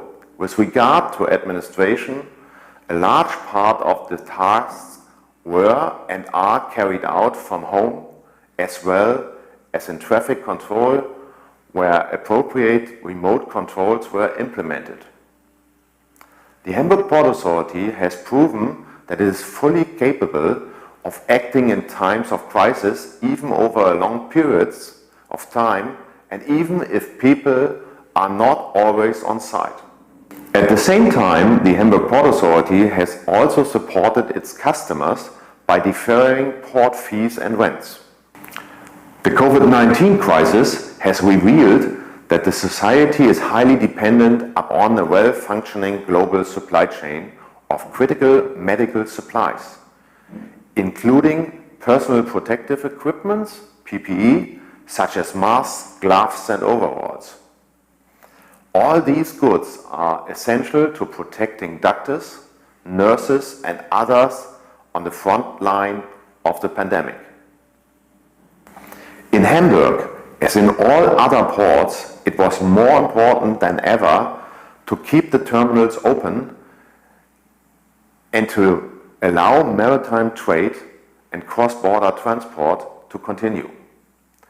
When others have imposed local regulations, travel and quarantine restrictions, we were one of the first ports to facilitate and allow crew changes, while implementing the necessary health protocols.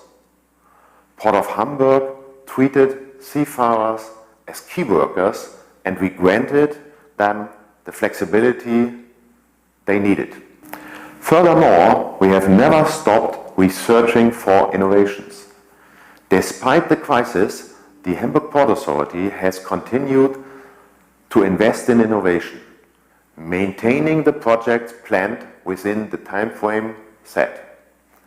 So we kept our path continuously improving Hamburg's position as a smart port. Besides the awareness that digitization significantly improves crisis management, the current situation has once again shown that crisis can only be managed together. The Hamburg Port Authority successfully exchanged information at an early stage via the worldwide port network Chainport. Here I want to thank all Chainport members and especially today the Port of Busan for the trustful cooperation. As we did in Hamburg, also the Chainport projects were kept running as planned.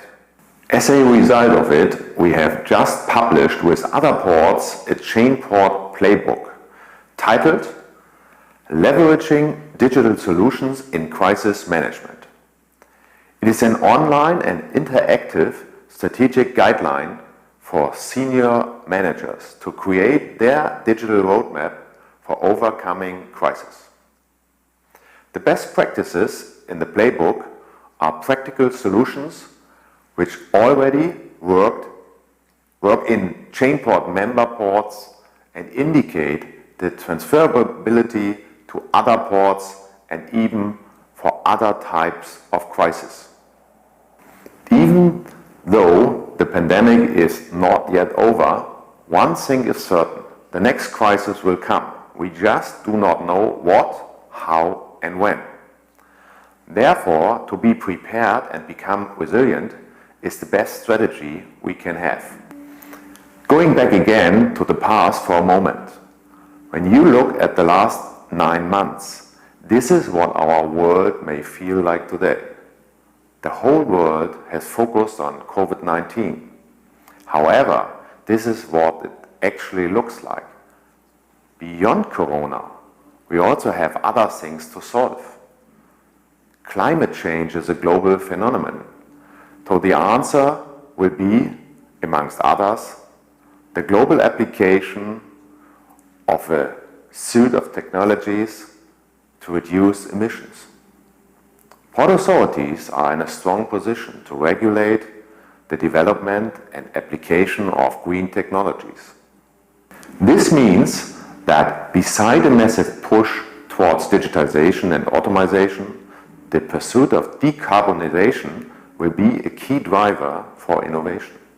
We are talking about a new era in which sustainability is achieved not through trade limitations, but through the implementation of new technologies. However, more digitization comes not only with opportunities, but also with challenges. So in my view, and I have been addressing this topic for a long time, the next big issue that all partners in the global supply chains will have to tackle is related to digital trust. The numerous advantages of today's increasingly digitized and interconnected world come with a price.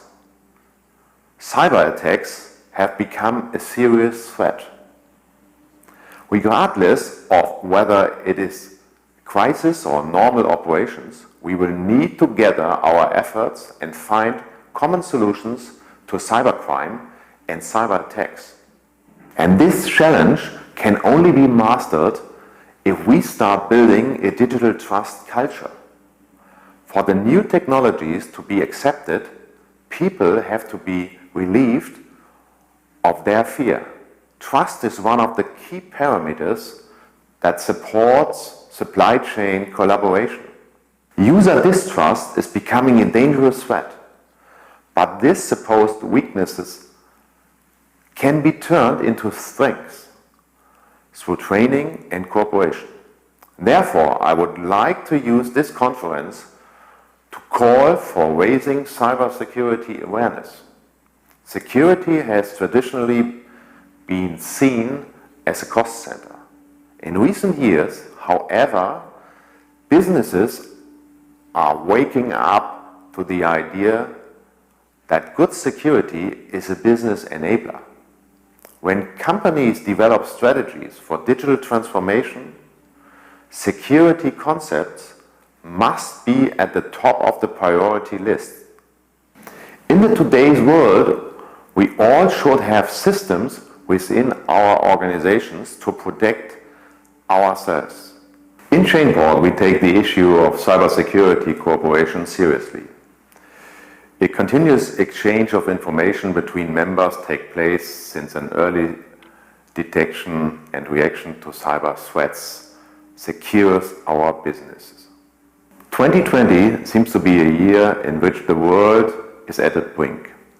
Not only due to Corona, the maritime logistics chain is under stress. Ports face many problems.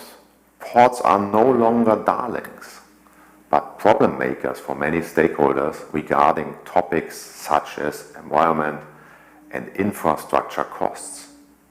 So I think again, as back in 2015, that the time is ripe that we do not curse the darkness, but we light many candles.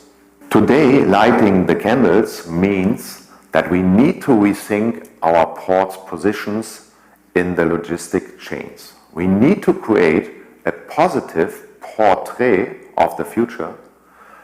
We have to write our own story and find our own solutions. Today, I would like to encourage you to rethink your business, and together we should ask the right questions and develop the right answers. We don't know exactly what a future port will look like, but we are determined to find it out. At this point, we believe that future ports will be shaped along three principles. They will be solution ports and not problem ports as they are perceived today. They will have a new social license to operate with their communities, and decarbonization will be reached by means of technology. I would like to share the provocative thesis that the success of ports should not be based only on volumes or on how much short-term profit we make. I hope that TEO growth and the size of a port will no longer be the most important parameters, as they do not promote a sustainable business model. It is my belief that other success factors must come to the front, such as the quality of jobs we create, the safety and security we guarantee, the innovative strengths that arises in a port, and the role we play for a free world and for free trade. I thank you very much for your attention. I'm deeply honored to have been part of this year's BIPC. Let's hope that next year we will all gather again in Busan.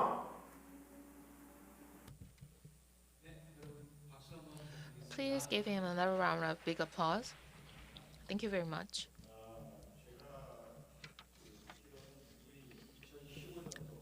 So I think he was here in this conference back in 2015. I think back then the topic was mega vessels, the growing size of the vessels, and how to deal with those mega vessels and accommodate those vessels. But his point is that rather than cursing the darkness, it is time to light a candle. So that means we should be braced for those mega vessels. That was his message back in 2015. According to the Logistics Performance Index released by World Bank, Germany ranks first. And I believe the Port of Hamburg took the lead in accommodating those large vessels. And he gave us the same message once again. When COVID-19 hit the port was ready to deal with that. So it all boils down to digitization, according to the speaker. So digitization enables a crisis management. For example, the port had prepared for years and years, for example, rolling shift, or home office, teleworking. All the system was prepared even before the outbreak of COVID-19. And he also mentioned PPE and masks. And the distribution to the key workers at port of those PPEs. So he also mentioned the chain port, where all the port workers can share information, and they can even share information and insight with other ports as well. That is why they released this chain port playbook.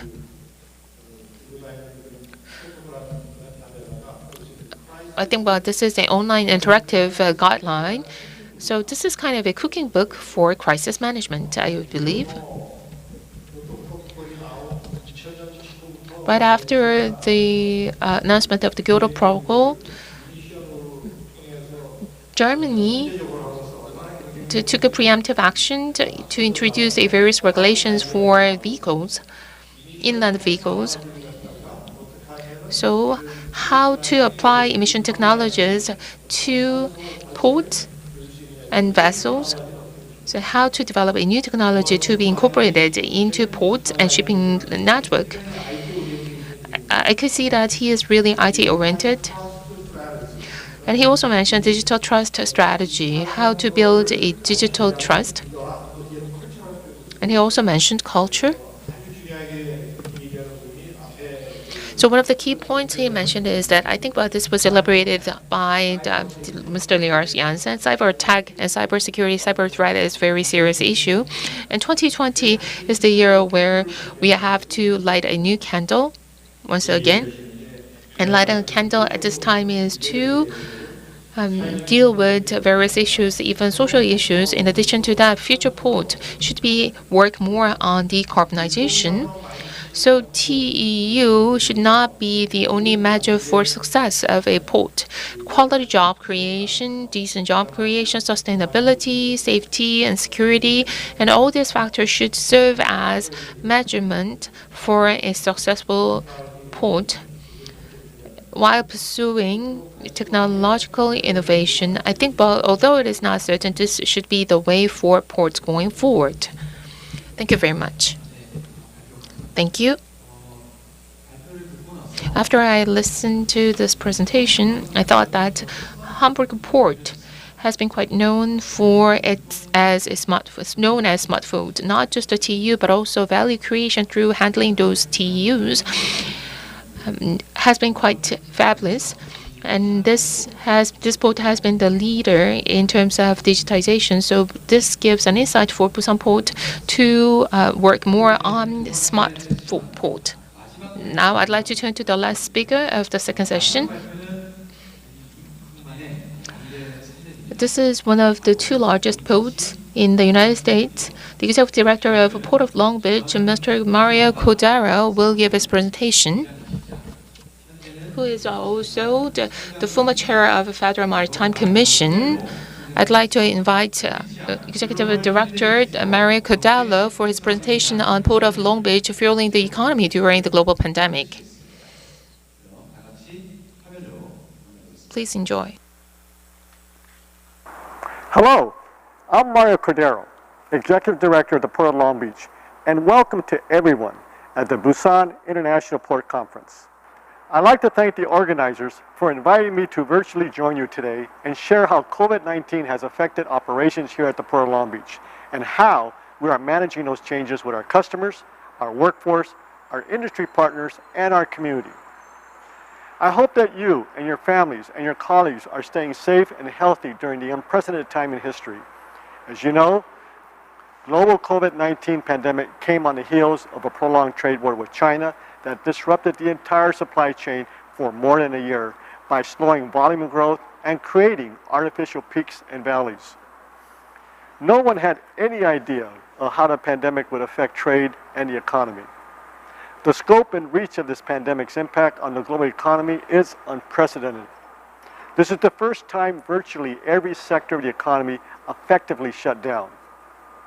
First and foremost, our top priority has been to ensure the health and safety of our dock workers, truckers, customers, suppliers, harbor department employees, and everyone else connected to moving goods in and out of the Port of Long Beach.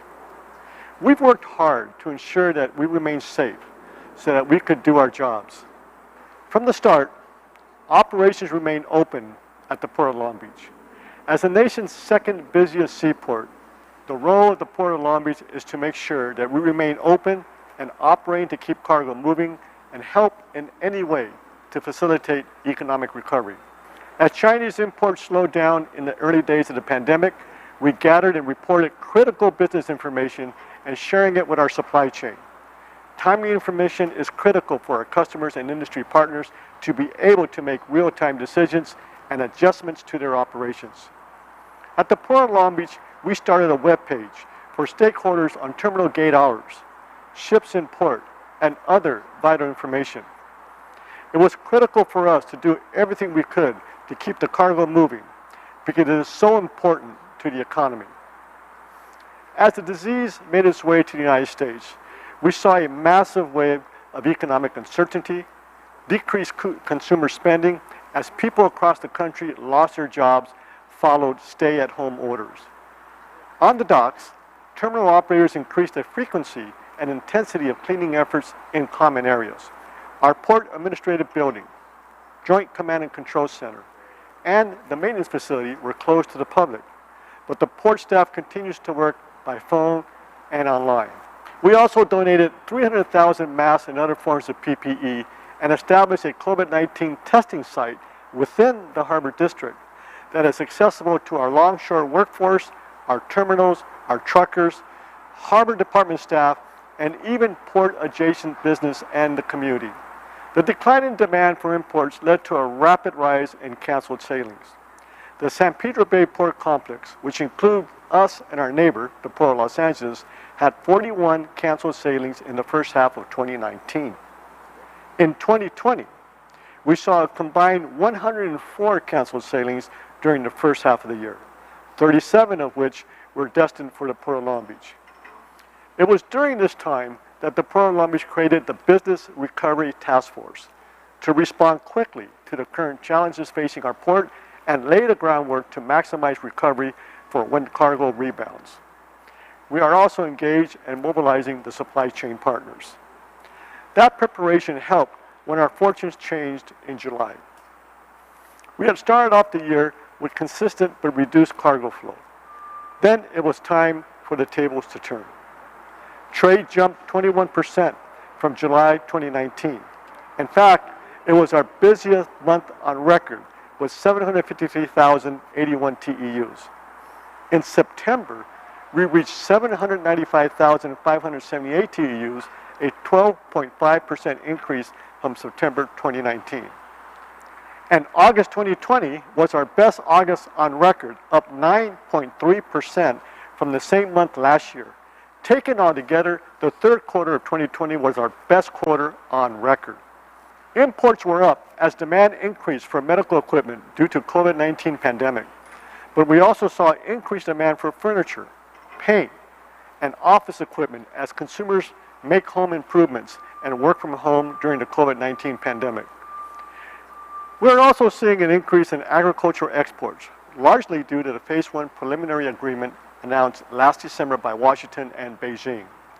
There has been a demonstrated effort by China to purchase more grain, oil, and agriculture commodities, and we hope these positive impacts from Phase 1 trade deal continue in the months ahead.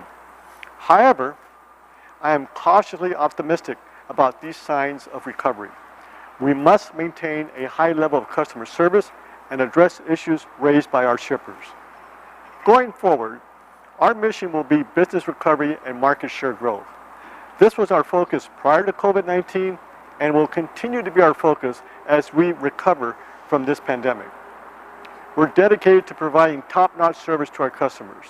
I'd like to note that construction is continuing on capital improvement projects at the port, and all precautions are being taken to protect the health and safety of our construction workers.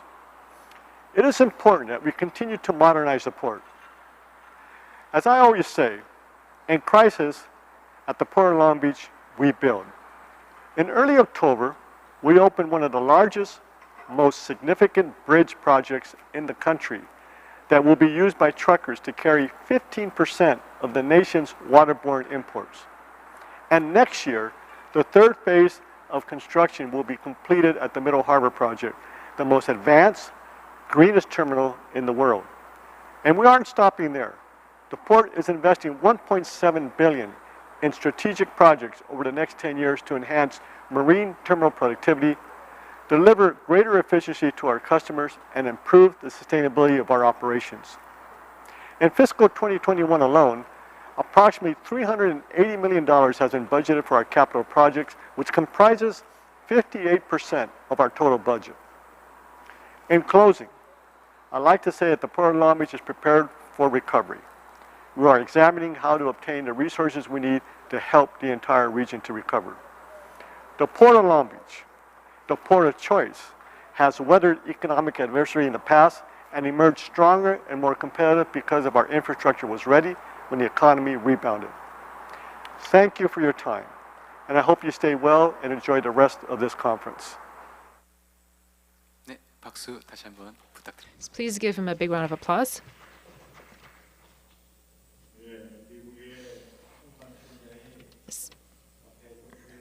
So we've just heard from Port of LA, Port of Long Beach, and we've also heard from a Hamburg port. And I think that the message is a little bit different there from the Port of Long Beach. As the MC has mentioned, before Mr. Cordero was named the executive director of the Port of Long Beach, he was the commissioner of the Federal Maritime Commission.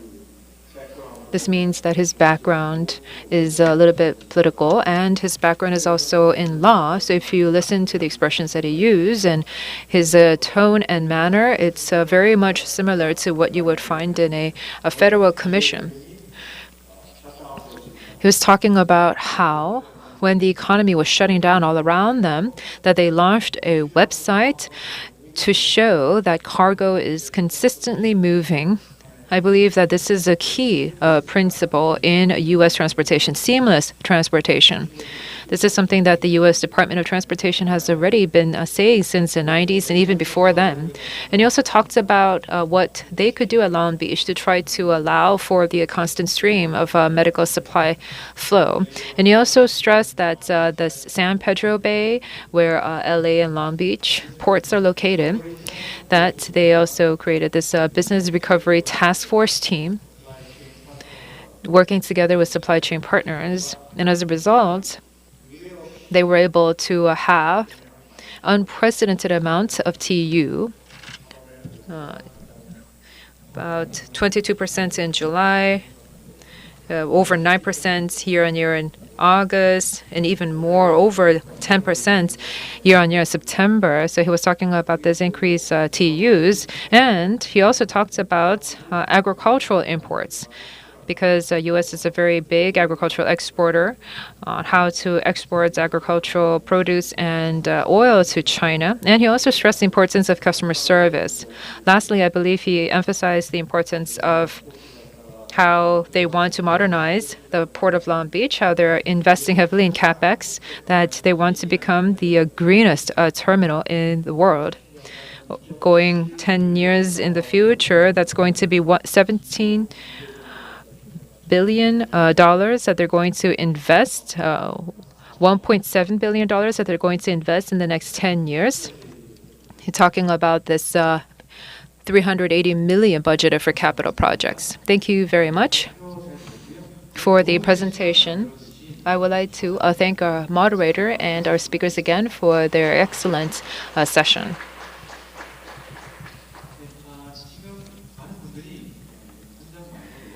I know that there are many people who are joining us online through YouTube, watching BIPC, but our chat window is still open even during the breaks, so please make use of the chat window and send in any questions or comments you may have. The last session is going to commence soon, but after that last session, we're going to have an online Q&A with our speakers. We're going to be meeting with our speakers online, and we're also going to be taking in questions from YouTube, from our YouTube audience. So please feel free to send in your questions or comments. With that, we'd like to conclude our second session. After a short break, we're going to go into our third session. It is 4:10. We will begin the last session at 30 minutes past. So we'll see you then. Thank you.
This is the 8th Busan International Port Conference.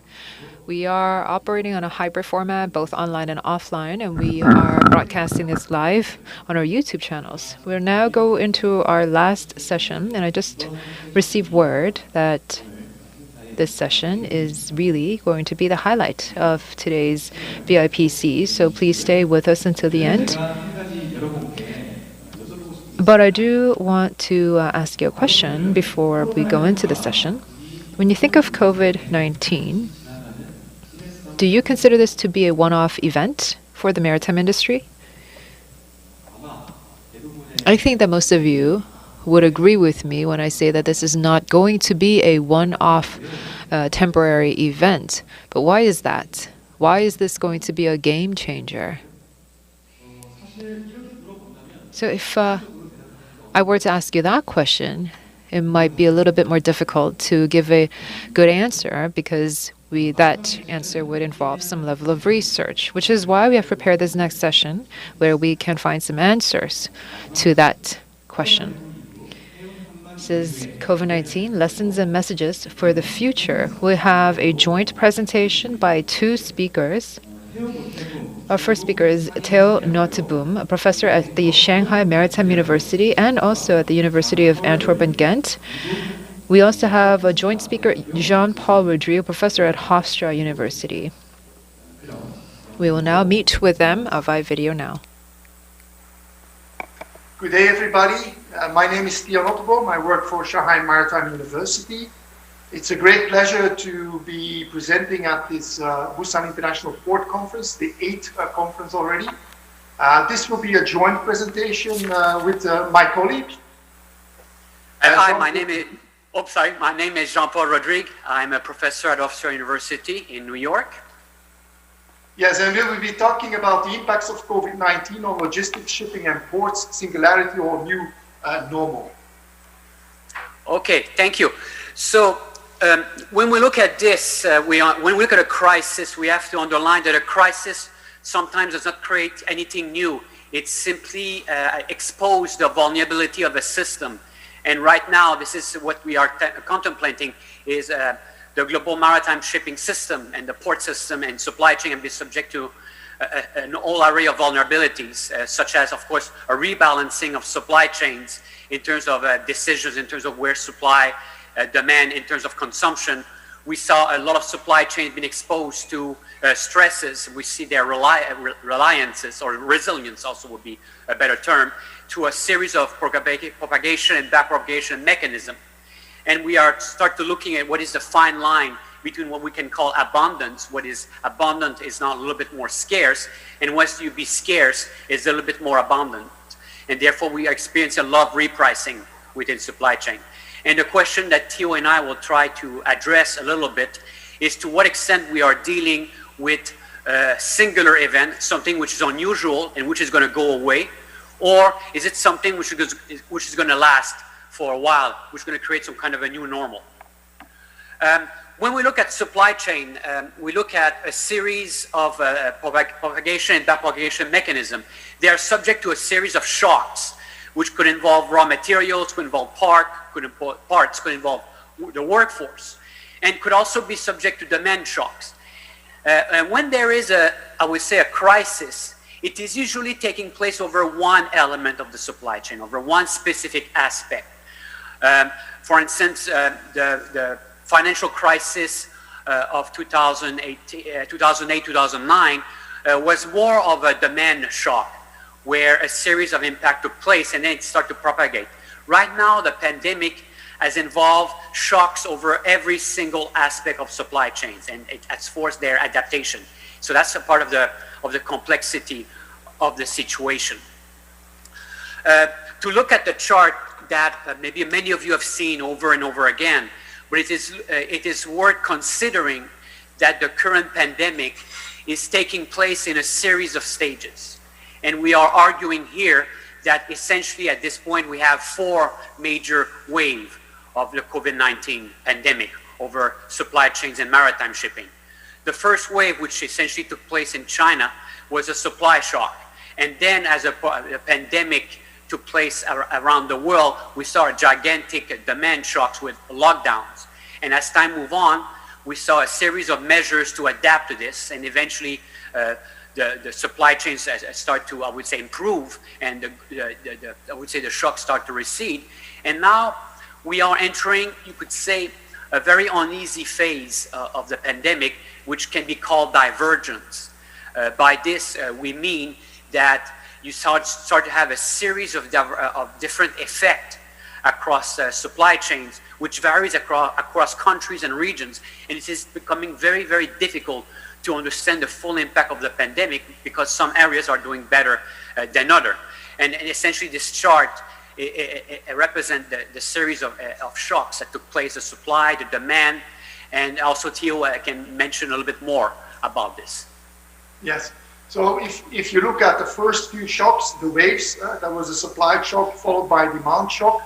Then until July of this year, we saw basically a kind of adaptation wave characterized by dual propagation, in the sense that the supply was adapting to the demand and vice versa to some extent. So a lot of rebalancing taking place. And this created also a kind of new situation combined with an overall decline in economic activity and income. At the moment, we are mainly looking at the back propagation mechanism working.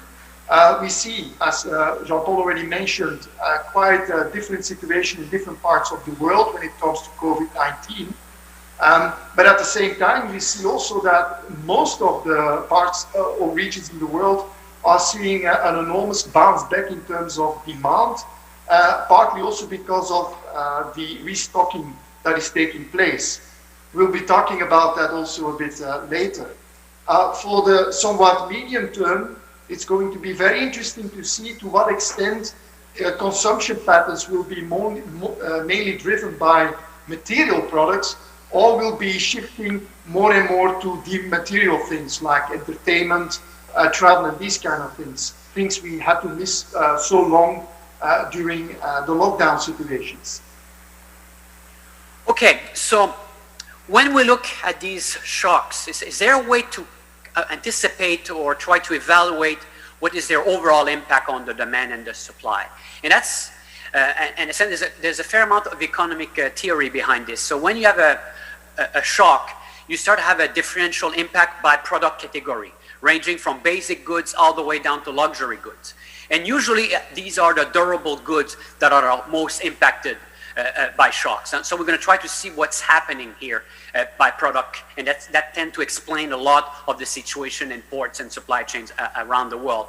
And all of this usually takes place around a sequence. For instance, when the financial crisis took place, it was the future indexes that were the first visible in terms of decline, for instance, of rates, of course, of market indexes. And obviously, when this happened, the manufacturing system immediately started to respond by changing their prospects, by changing their production, by changing the supply. And of course, it varies by sector. And eventually, obviously, you see an impact on container volumes, which last is, again, is going to be observed in international trade figures. So to put this into perspective, you can have a look at the United States. where those are jobless figures in April, and you see remarkable differences by sectors. You see most of the sectors that were impacted were the sector which are the most based upon human interaction, direct contact with people, such as, of course, the retail, the healthcare sector, and obviously the hotel sector. Water sector, which will link more and more with physical goods, most of the time tended to be less impacted. So already you observe, as of April of this year, very interesting differences in the impact. And if you look in a wider picture since let's say the financial crisis, we plot here a series of index, such as the PMI, which is the Purchasing Managers Index, the price of oil, and you start to see when you have the financial crisis, you got an immediate readjustment of the index, also in terms of a sequence, and it took many years for the economy to recover. At least 2 or 3 years for the index to come back to pre-crisis level.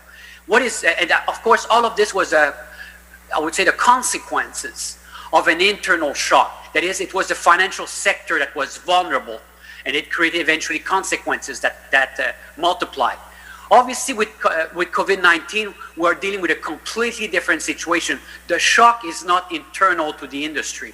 The shock is external. And when we look at the impact on a series of index, it differs quite remarkably. What I mean by this is everything was impacted at the same time, a very big setback. But over the last few months, couple of months particularly, we saw a very fast and I would say impressive bounce back across a series of economic sector. And in some ways, as far as the indicators are concerned, many of them are back to pre-pandemic level. And that's, I would say, very impressive. In some cases, actually, much higher than pre-pandemic level. Yes, and obviously there is also a huge impact on transport networks and the cargo routing, and also, of course, on ports. We will discuss some of these impacts in more detail later on, but just a kind of overview what we have seen so far. Obviously, a reduction and a reconfiguration of transport supply. One of the most visible outcomes for ports has been the blank sailings, obviously. We have also seen quite some changes taking place in modal split, whereby different transportation modes have been challenged by different aspects and have also demonstrated different growth rates. For example, if you start comparing international shipping to long-distance rail from Asia to Europe or across the North American continent, and you also compare that to air freight, you will see that they have been subjected to different dynamics. Particularly long-distance rail and air freight has been doing quite well, has been performing very strongly during the COVID-19 crisis. Obviously, at a more local level, we have seen major disruptions taking place in inland logistics and transportation, partly as a result of the closure of borders, national borders, which has made it more difficult for truckers, for example, to cross the border. And also within the ports, we have seen some impacts because of all the procedures that were imposed and also the lack of dock workers in some ports around the world. What's also typical during a crisis is that we see some cargo being rerouted to other routes. One of the examples we have seen in 2009 and also in early 2020 was the fact that some ships, container ships, started to route the Cape route, use the Cape route instead of the Suez route. And obviously port choice is also impacted, and there is a very interesting kind of dynamic taking place when you have a crisis. What do? Do you concentrate your volumes in the big hubs you control or you use, or do you also spread the volumes over smaller secondary ports? And there have been different outcomes also in different parts of the world. And last but not least, we have, of course, seen a huge increase in e-commerce flows. This was already growing in the past, obviously, but we have seen a huge stepwise increase in recent months, which basically also created new challenges for the organization of distribution networks at a more regional but also international level. Next one, please. Here are some examples of these impacts. This is based on the Port Economic Impact Barometer developed by International Association of Ports and Harbors and the World Port Sustainability Program. And it gives you an idea of what ports have been reporting in terms of, for example, in this case, the number of vessel calls. And what you see is that when you look at the different markets, that obviously the passenger market has been most affected, particularly because of the fact that the cruise business stopped all activities for a number of months. If you look at container business, you can see that up to 40% of the ports were reporting drops in vessel calls of more than 5%. But you see that there's still quite a number of ports that report that there have been no major changes compared to, let's say, usual situations. So obviously we had blank sailings, we have had impacts there, but not all ports were equally impacted. Next. This is an overall view on the global container vessel calls per week. And here you see basically two important facts or evolutions. The first one was in the early part of the year, in February, where you see an enormous change compared to 2009. And this was because of the fact that we had a prolonged Chinese New Year period. Factories were closed in China, and therefore you see huge impact on the announced blank sailings. And later on, only in April, May, you can see that also, again, we see a huge drop in the number of vessel calls, mainly because of the fact that these blank sailings started to have huge impact on ports around the world.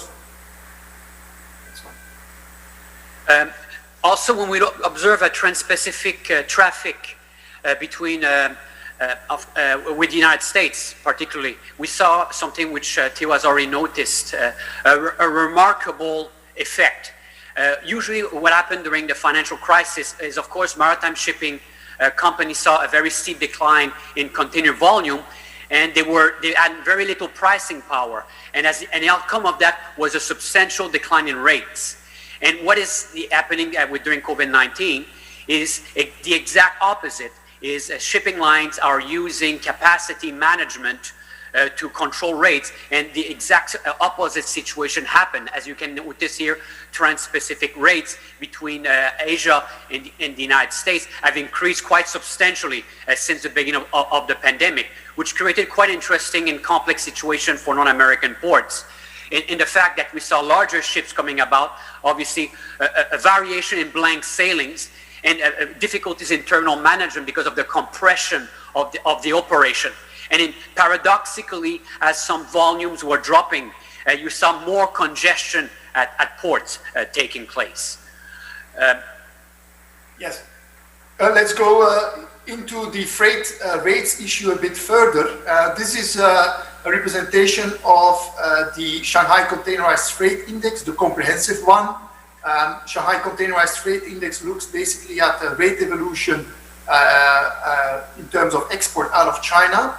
And what you can see is that we saw two remarkable things happening. First of all, during the first 20 weeks or so of this year, the pandemic did not have any impact on the freight rate level. So the freight rates did not decline, did not erode during that time, which in itself was already quite remarkable.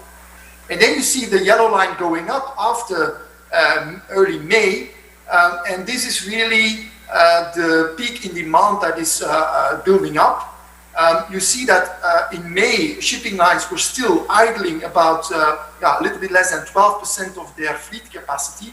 At this moment, so in October, it's about 1.8%, which basically means in practice that all available vessels are being used. So it's a peak in demand that is now clearly observable, and this has led to an enormous increase in the freight rates, and both on the Trans-Pacific, the Europe Far East, and also on some secondary trade routes, we see freight rate records being broken.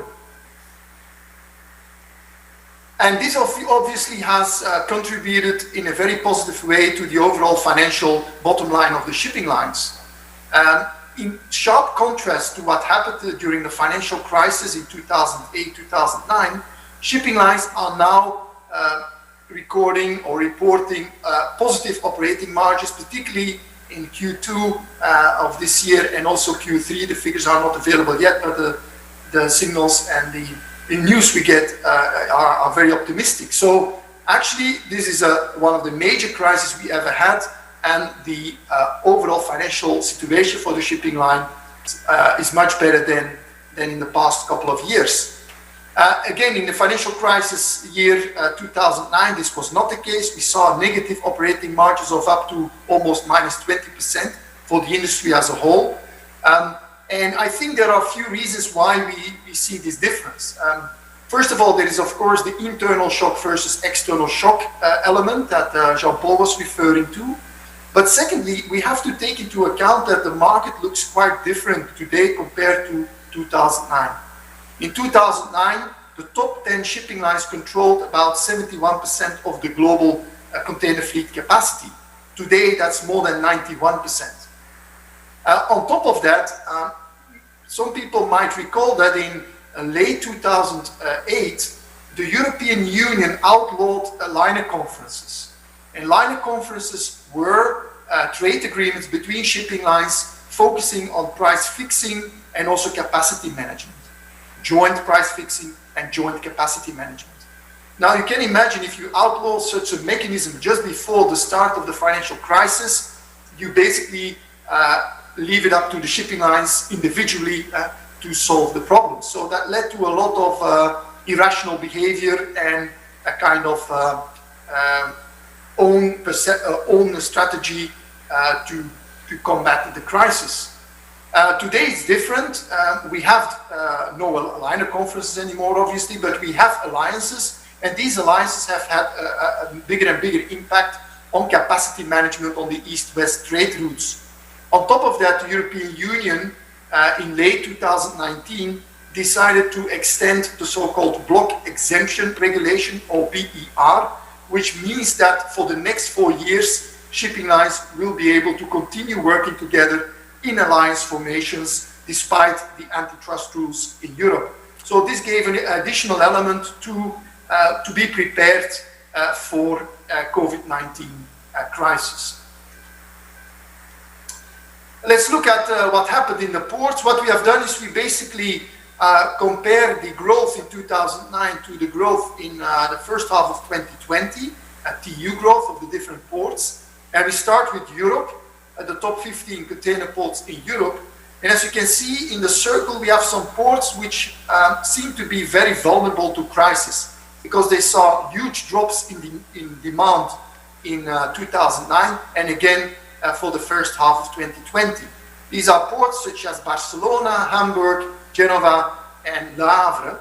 And these ports have in common that they all serve primarily national hinterlands, that they have a strong orientation towards consumer products, mainly coming from Asia, and that they also are in the transshipment business to some extent, but facing stiff competition from neighboring ports that are also handling these kind of transshipment flows.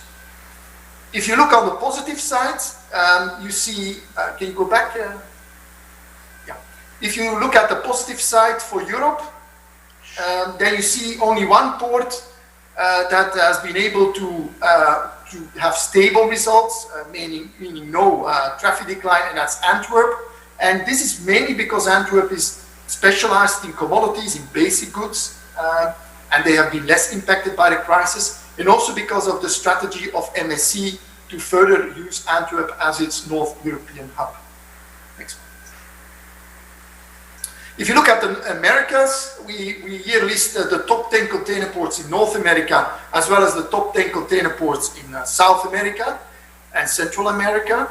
And what you can see is that some ports have been rather unaffected by COVID-19, such as Cartagena, but also the Panamanian ports of Balboa and Colón, while other ports have seen huge impact. Look, for example, at LA, look, for example, at Seattle-Tacoma, both in 2009, but also again now, they have been impacted significantly. When we turn to Asia, then there is interesting kind of observation is that many ports in Asia are on the diagonal line, meaning that the impact of 2009 on their traffic flows was similar to what happened in the first half of 2020. There are a few exceptions. Some ports are doing not so good at all, like the port of Dalian, but also some other ports are doing quite well today compared to 2009, such as the port of Singapore and the hub port of Busan. When we try to extract some kind of regional differences between groups of ports, we'll realize, and that's something which we found quite shocking, you could say, that there is actually no correlation between what happened during the financial crisis and what happened during COVID-19 in terms of its impact on ports. That is, we saw a remarkable differences. There was no predictability. And that it makes us wonder, is there a regional effect? And it seems to be that some regions of the world, particularly in the case of Europe, seems to have fared worse than other parts of the world, such as Central and North America and Asia to some extent. And we start to wonder, okay, what are the determining factor behind the variation in port performance? And at this point, what we tend to discover, it is related to their cargo composition and the related supply chains. That overall, what we seem to notice is that the ports that have been the most deeply impacted tend to be demand-oriented port linked with retail and commercial supply chains, which obviously when you have lockdowns tend to be dramatically impacted, as opposed to port which has, let's say, a more diverse and you could say a manufacturing composition tend to be less impacted. So it is to some extent the observation that we have noticed at the regional level during the pandemic so far. Obviously this is under development, but it seems to be, I would say, quite interesting. And just to mention that, and when we look at the US, the East Coast and West Coast, using the two most important representative ports, Los Angeles and of course Long Beach, you notice that, the impact of COVID-19 was quite remarkable. It is something actually that was similar to when the financial crisis took place. We seem to notice similar drops. But what is remarkable is relatively on a very short notice, over a matter of a few months, 4 or 5 months, you could say, a remarkable bounce back. And right now, the port of Los Angeles and the port of New York are reporting absolute record traffic. There's never ended so much traffic in their history.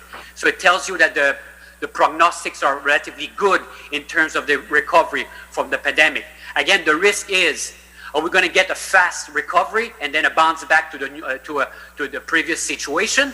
Or are the external shocks of the pandemic are going to be internalized within the economy as you start to have defaults, as you start to have lingering unemployment, and then you're going to have an internal effect that could now involve a future depressing port traffic. But at this point, it is simply in the early stages. We are right now experiencing a bounce back, which is maybe restocking taking place. The Christmas season in North America is coming. That is a peak retail season. So maybe all of this is taking place, and maybe when this is over, we might see, I would say, a different outcomes. A few things that are also relevant to look into relate to, for example, hinterland transportation. This is again based on the Port Economic Impact Barometer of IPH and World Port Sustainability Program. And here it's quite interesting to observe that in April, week 15, we had a lot of ports reporting delays in hinterland transportation, be it trucking, rail or barge services. And you can see that by week 41, that's mid-October, only few ports are still reporting problems that are COVID-19 related. It doesn't mean that congestion is not there anymore. As already mentioned by Jean-Paul, one of the outcomes of the huge peak in demand along the west coast in the US is that now LA, Long Beach are facing huge queues of trucks waiting at the terminals to pick up the containers. So there is congestion taking place, but this is not let's say, directly created by the effect of the measures linked to COVID-19. Next one. And then when we talk about staff availability, we also see a better situation than before, so the situation is improving. In the early days of the crisis, we saw a lot of ports reporting problems in terms of availability of dock workers, availability of port authority staff, and so on. And you can see that it has not gone away, but now we are at levels of between 5 and 10% of the ports complaining about the fact that they have some shortages in terms of port-related workers. So also there, we had the initial shock created by all those measures, the lockdowns and the new rules such as social distancing that had an impact on availability of workers. But now, since we are better in managing these new rules and regulations and also better in coping with the new normal in terms of working conditions, most ports are indeed not facing any shortages anymore. So, what's going to happen? What's ongoing, and what are, you could say, our concern regarding this? Because as we have observed, as Theo has shown, the industry has been quite nimble and effective at absorbing these effects. We are currently experiencing, I would say, an impressive recovery. But are we going to see some kind of an economic reset among also supply chain? And that's an issue. For instance, as we know, we look at the workforce. Many organizations are now reconsidering their workforce structure with the use of telework. That has been in North America and Europe in particular, and I'm going to assume as well in Asia, a very significant change in terms of how people work. And it might give a corporation incentive to question what is their actual labor need when you do, I would say, furloughs, and when you get rid of some of your workers and you say it's temporary, it could become permanent. And we have noticed that economies which are linked along the service sector are the most vulnerable, paradoxically. And that's most advanced economies around the world. The service sector has been particularly vulnerable to the pandemic, because obviously the service sector is an interaction-based activity, a human interaction-based of sector, which involves immediate impacts. And again, we wonder, a lot of this discretionary demand has vanished. The retail sector, the travel sector has seen, I would say, 95% drop. In the United States, we're still down 50% down in terms of air traffic, in terms of all this demand there. The hotel industry, the same story. A lot of discretionary demand has vanished, and you wonder to what extent this demand is going to come back. We're going to see that over the coming months. We also think the risk, a lot of financial firms and a lot of manufacturing and retail activities in the United States, for instance, have now run out of savings, have now starting to default on their debt. And this can create cascading effects among financial sector. That we could now have the beginning of a financial crisis, similar to what took place in 2008, 2009, because of that, because of those measures. So we're going to wonder about that. And obviously it was a small and medium-sized business that tend to be the most vulnerable. So again, it has very important impact on the workforce and the composition of the economy. And substitution has been the rule of the game. Theo has already mentioned the impact of e-commerce has been dramatic. I have figures in the United States that this year alone, Amazon has increased its warehousing footprint by 40%. That's mind-boggling in terms of how big the e-commerce has grown because of the crisis. And once it's taking place, I'll assume a lot of consumers are not going to go back to you could say, physical shopping. And that could have a further cascading effect on the retail sector, which is having serious problems in terms of store closures. And all of this, everywhere you can think of, in ports and supply chain, it's going to push towards automation. So that's a very, very big issue. There's a very big reset currently taking place. It's going to have significant consequences. And to some extent, that brings us a series of questions. Again, is it a single event which is going to go away and then we're going to go back to normal? Or are we experiencing a form of new normal? Are we having very big differences between a pre-COVID and a post-COVID setting? And when you look at economic integration process, we're going to see, are we going to go back to protectionism? To what extent China is going to lose a lot of trust regarding its trading partner, because that's a situation which was already taking place with the United States before the pandemic. In terms of production, obviously, we're going to see a lot of automation push and a lot of reshoring taking place. And that could actually experience some kind of decline in global transportation flows.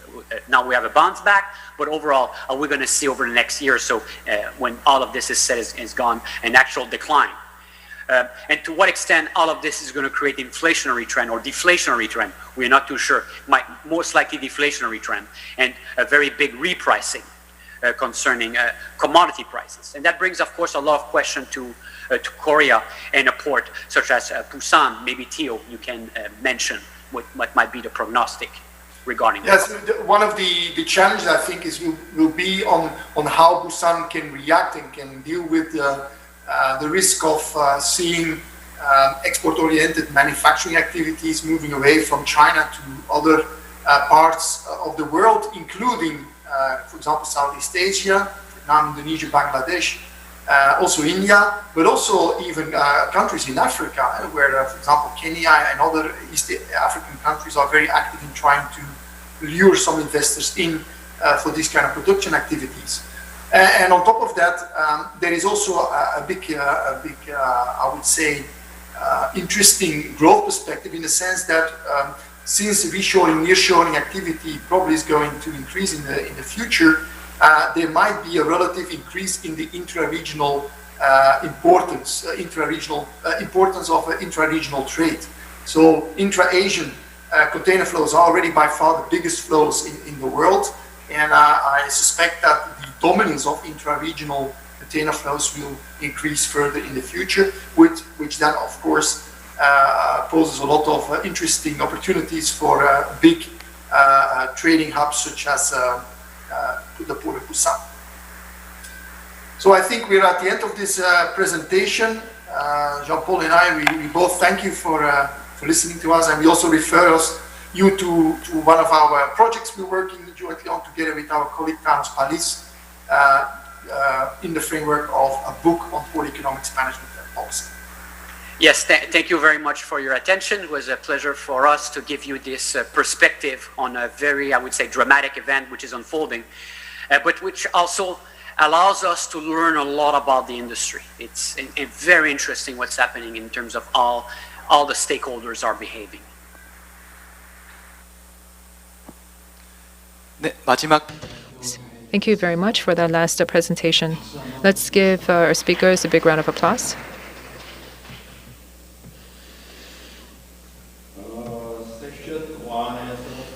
In the first session, we heard from two speakers from a global consulting company and UNCTAD.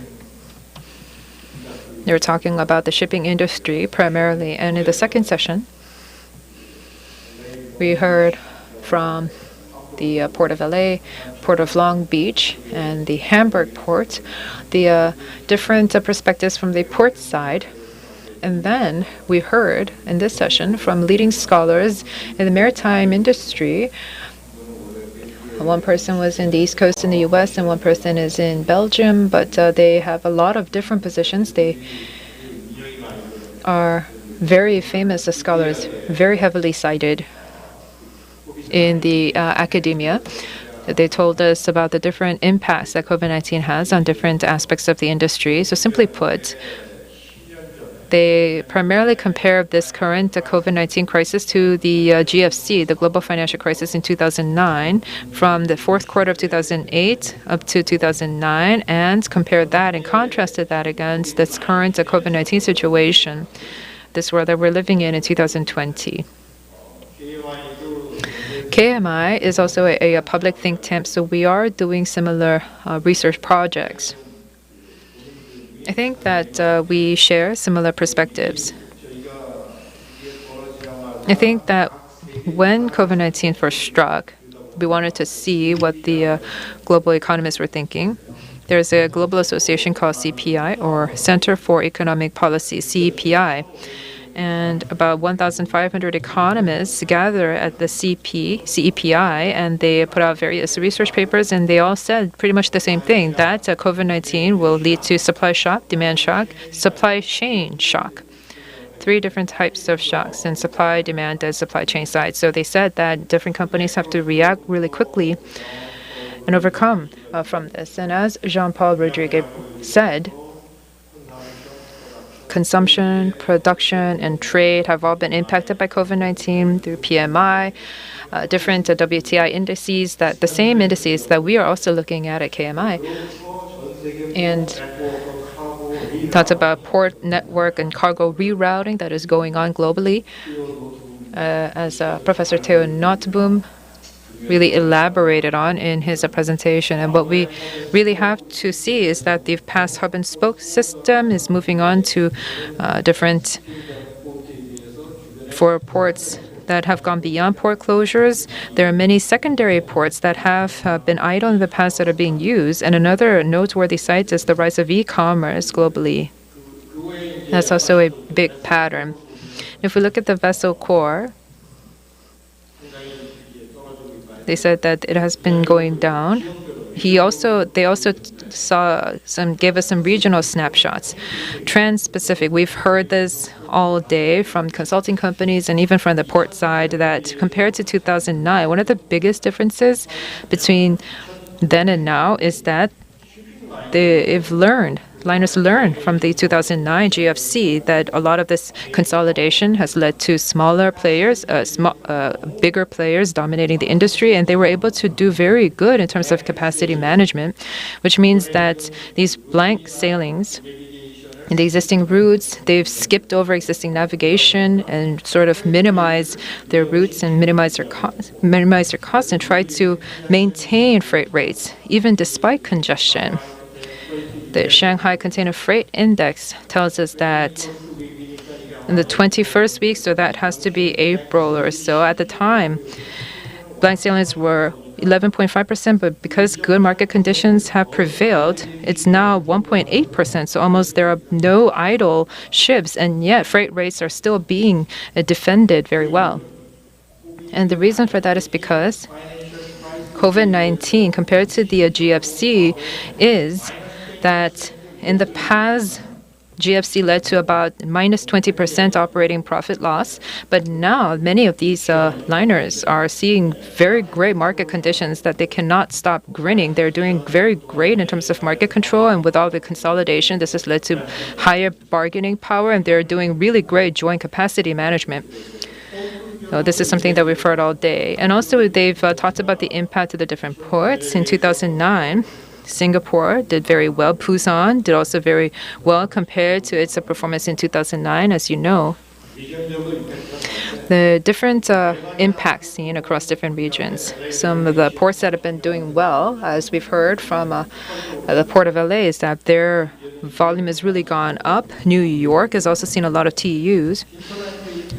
The impact to the hinterland, there was some hinterland impact in the early part of the crisis, but it has also been stabilized. They've also mentioned the impact to port workers. I don't think this has been as severe for the port workers here in Busan, but I think this has been severe in U.S. and other areas, that there is going to be labor restructuring. Because there's involvement of labor, the services industry is going to be very vulnerable going forward. Travel, retail, small businesses, they're going to be heavily impacted. There's a different impact depending on the industry. And lastly, they wonder if this is going to kill us all or not. They said that e-commerce has really seen explosive growth, like Amazon has seen explosive warehouse growth by about 40%. They've mentioned whether this is going to be a singularity issue or a new normal issue. They believe that going forward, protectionism is going to become more reinforced, that we're going to see more reshoring or nearshoring efforts, and we also see repricing of certain commodities. These are some of the expected outcomes going forward. So what should Busan do? What should the Port of Busan do? Professor Teo always makes it a point to provide some insight to Busan. This China dependency is something that we have to think about. Maybe the benefits coming from China trade might go down.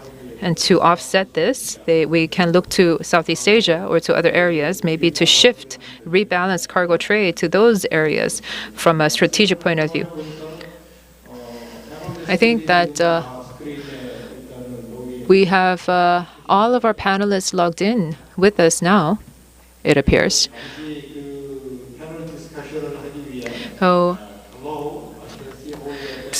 잠깐 그 패널리스트 소개를 위해서 사회자가 소개를 한 다음에. So I would like to ask our MC to introduce our speakers, and then I will moderate the panel. So now we have all our 5 panelists on the screen. Let us briefly introduce our panelists for the live Q&A session as well as their discussion. From the UK, we are joined by Mr. Tim Power, Managing Director of Drury. Nice to be here. 네, 감사합니다. Thank you. Let's turn to Denmark. We are joined by Mr. Lars Jansen, the CEO of Sea Intelligence Consulting. Nice to be here, thank you. 예, 좋습니다. And I'd like to go to the Switzerland. Mr. Jan Hoffman, Chief of Trade Logistics Branch of UNCTAD. In Geneva. 네, 제네바에서 인사해. I'd like to go to Germany. Mr. Jens Meyer, the CEO of the Hamburg Port Authority.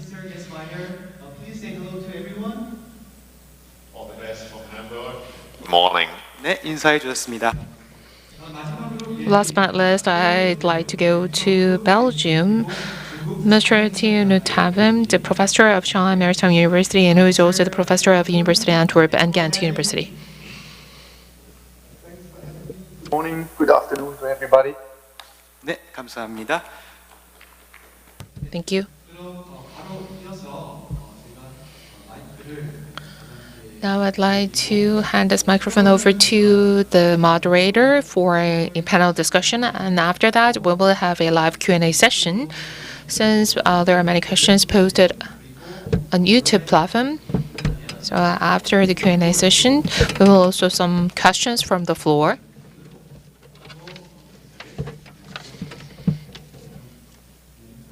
Please. Hello again. For the more smooth and friendly proceeding of this panel discussion, and you can call me YT as my friends like Theo and others call me YT.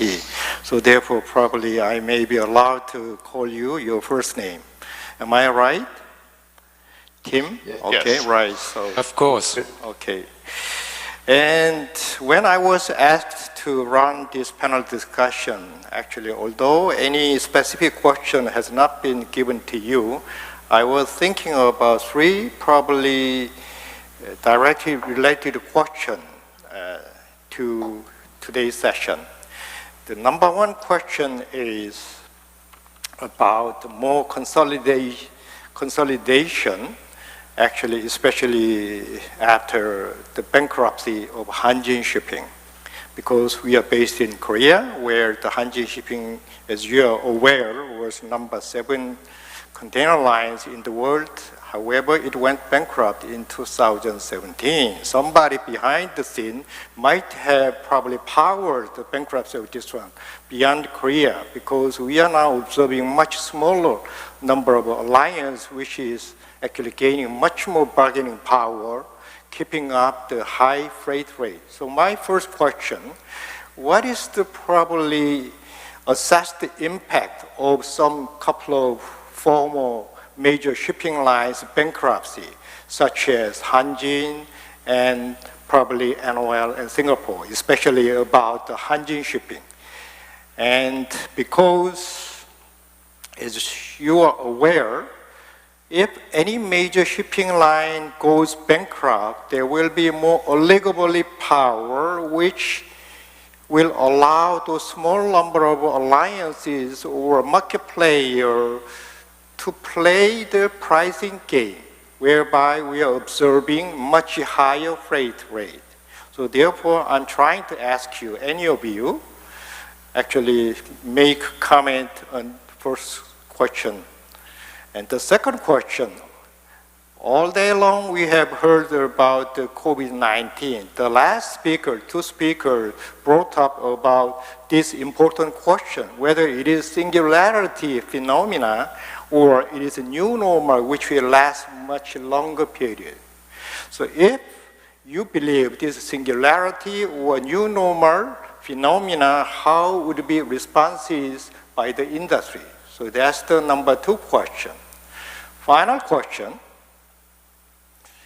it is more likely that we are actually hearing newly elected US president, most likely actually not Trump, but Joe Biden. if he is elected as US President, he promised to change all the trade regulation, environmental policy. If so, how are we going to be impacted by newly elected US President? These are three questions. So think about that one.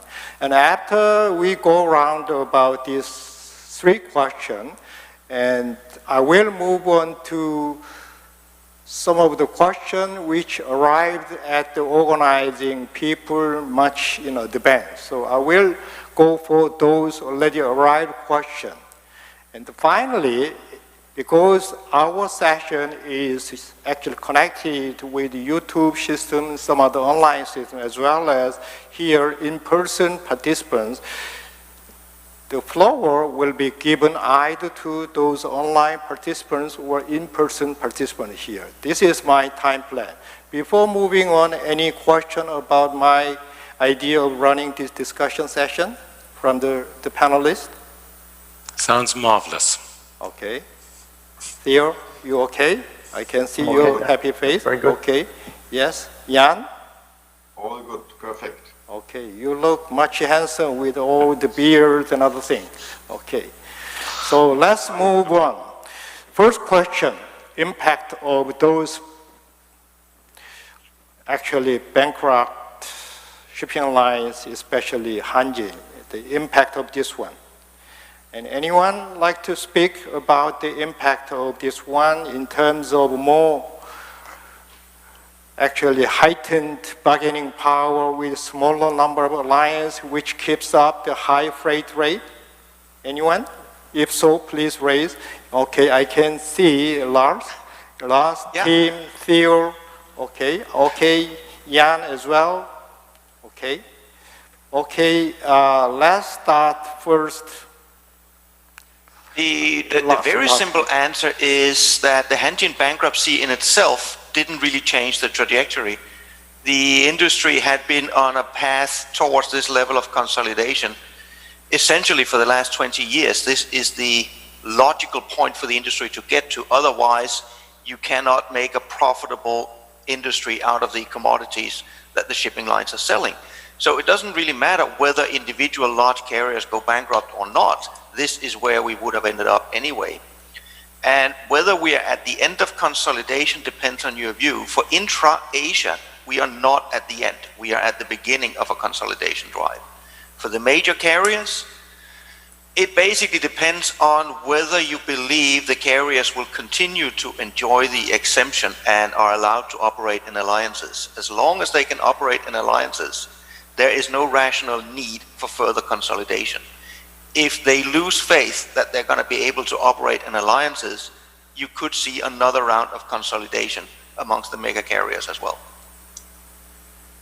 I think one thing I would say, I'm a former container shipping line guy and therefore deeply biased about this. In the last 10 years, container shipping has not made its cost of capital. Even a company as well run as Hapag-Lloyd has not made its cost of capital. What that means, in fact, is that shippers, users of shipping, have been living in a fool's paradise, getting services maybe not of the highest quality, but at costs that are simply not sustainable. And as Lars has said, the situation that this industry finds itself in is inevitable, simply because it was not generating an adequate return on investment and therefore could never be sustained in the form that we've seen in the over the past 10 years. One of the key things that I would say is demand for shipping services is very inelastic, and for most commodities, container shipping costs remain a very low proportion of delivered cost, landed cost, and actually shippers can afford to pay. And now with the current, the new structure, which I believe is now sustainable, we're now in a different era of sustainable line of profitability, and shippers will just have to get used to it. Okay, Theo. Yes, I would like also to make some comments related to consolidation. One of the interesting observations is that we never saw rationalization taking place right after the 2008-2009 crisis. Consolidation only started to take place, the latest wave started in 2014 up to 2017, when there was a lot of M&A activity in the market. Secondly, we also see that many shipping lines are now venturing into logistics. You have the whole story about Siva Logistics that has been integrated within CMA CGM. You have Damco that's now more formally integrated within Maersk Line, and also other shipping lines are going that path. And my interesting kind of thought is that we never talk about logistics companies entering the shipping business. We always talk about shipping lines entering the logistics business. And if you now look at companies like Amazon, but also the more traditional 3PL companies like DHL and so on, then you can wonder how far can the shipping business go in terms of making money, as they are doing now, before they also see an opportunity there. They have deep pockets, particularly the Amazons and Alibabas of this world, and they are very interested in vertically integrating their activities. So I think there is some kind of self-regulating mechanism in the market that if consolidation leads to extremely high rates and to a lot of market power, that the customers themselves might also consider entering the market. There are entry barriers, but if you have deep pockets, these entry barriers are not so problematic, I would say. Yeah, if I can. Okay, yeah. I had some of those points also here. I think it's all very true. The Hanjin was probably a warning shot, so that made carriers really be careful this time. One additional thought, and it's really more a question. If we bring in the shippers, and Tim mentioned the elasticity of demand, I have the feeling that in this really very uncertain, nervous situation with the pandemic, whether these are freight rates on the spot market or the larger part negotiated freight rates, whether shippers were actually weaker in their negotiating position because they really were nervous and wanted to ensure where there was a blank sailing, they wanted to make sure that they get their goods moved, and were willing to pay more than in a more normal market situation. That's something I don't have data for this. I have just some anecdotal evidence, some conversation with some shippers and associations. I think that could be one additional dimension, that nobody wants another Hanjin, nobody wants goods stranded, and so one additional aspect, apart on the supply side, there's consolidation, and on the demand side, in the current pandemic, which is different from the financial crisis, there was this fear of not getting your goods moved, and so shippers were willing to pay more. Could be, I don't know. Would be interesting to hear the others thought in this direction. Finally, Yen. JC, I think the Hanjin is a very successful example. I remember that time very well, that Port of Hamburg was one of the last ones who received the Hanjin vessels to ensure the supply chain, especially for the automotive industry, because many of the spare parts and necessary parts were on board. And I agree with this, Jan, that it showed us, all of us, that the supply chain worldwide have some weaknesses. But at the end, your question was more in the direction, what about the weights of container, and is there another consolidation coming up, and with which impact? And my point is always, I would again light a candle. It's a little bit nonsense. Just count containers and look at container weights. The more important point is always cost per piece. If you have textile in the containers and the container now cost, instead of $1,000, $5,000, I saw weights of 11,000. You have to check or double check, a T-shirt or a sweater.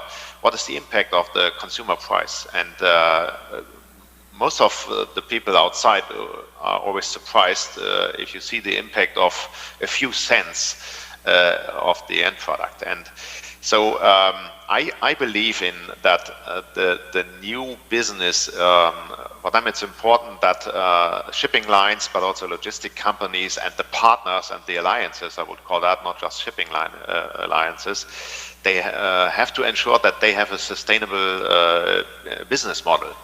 And in the past, there were big losses on the shipping lines. Now we see a kind of recovery. And I hope this will, not an overdriven recovery. Otherwise, we will see more ship capacities again, and then the price will go down. That's the market will be the market reaction.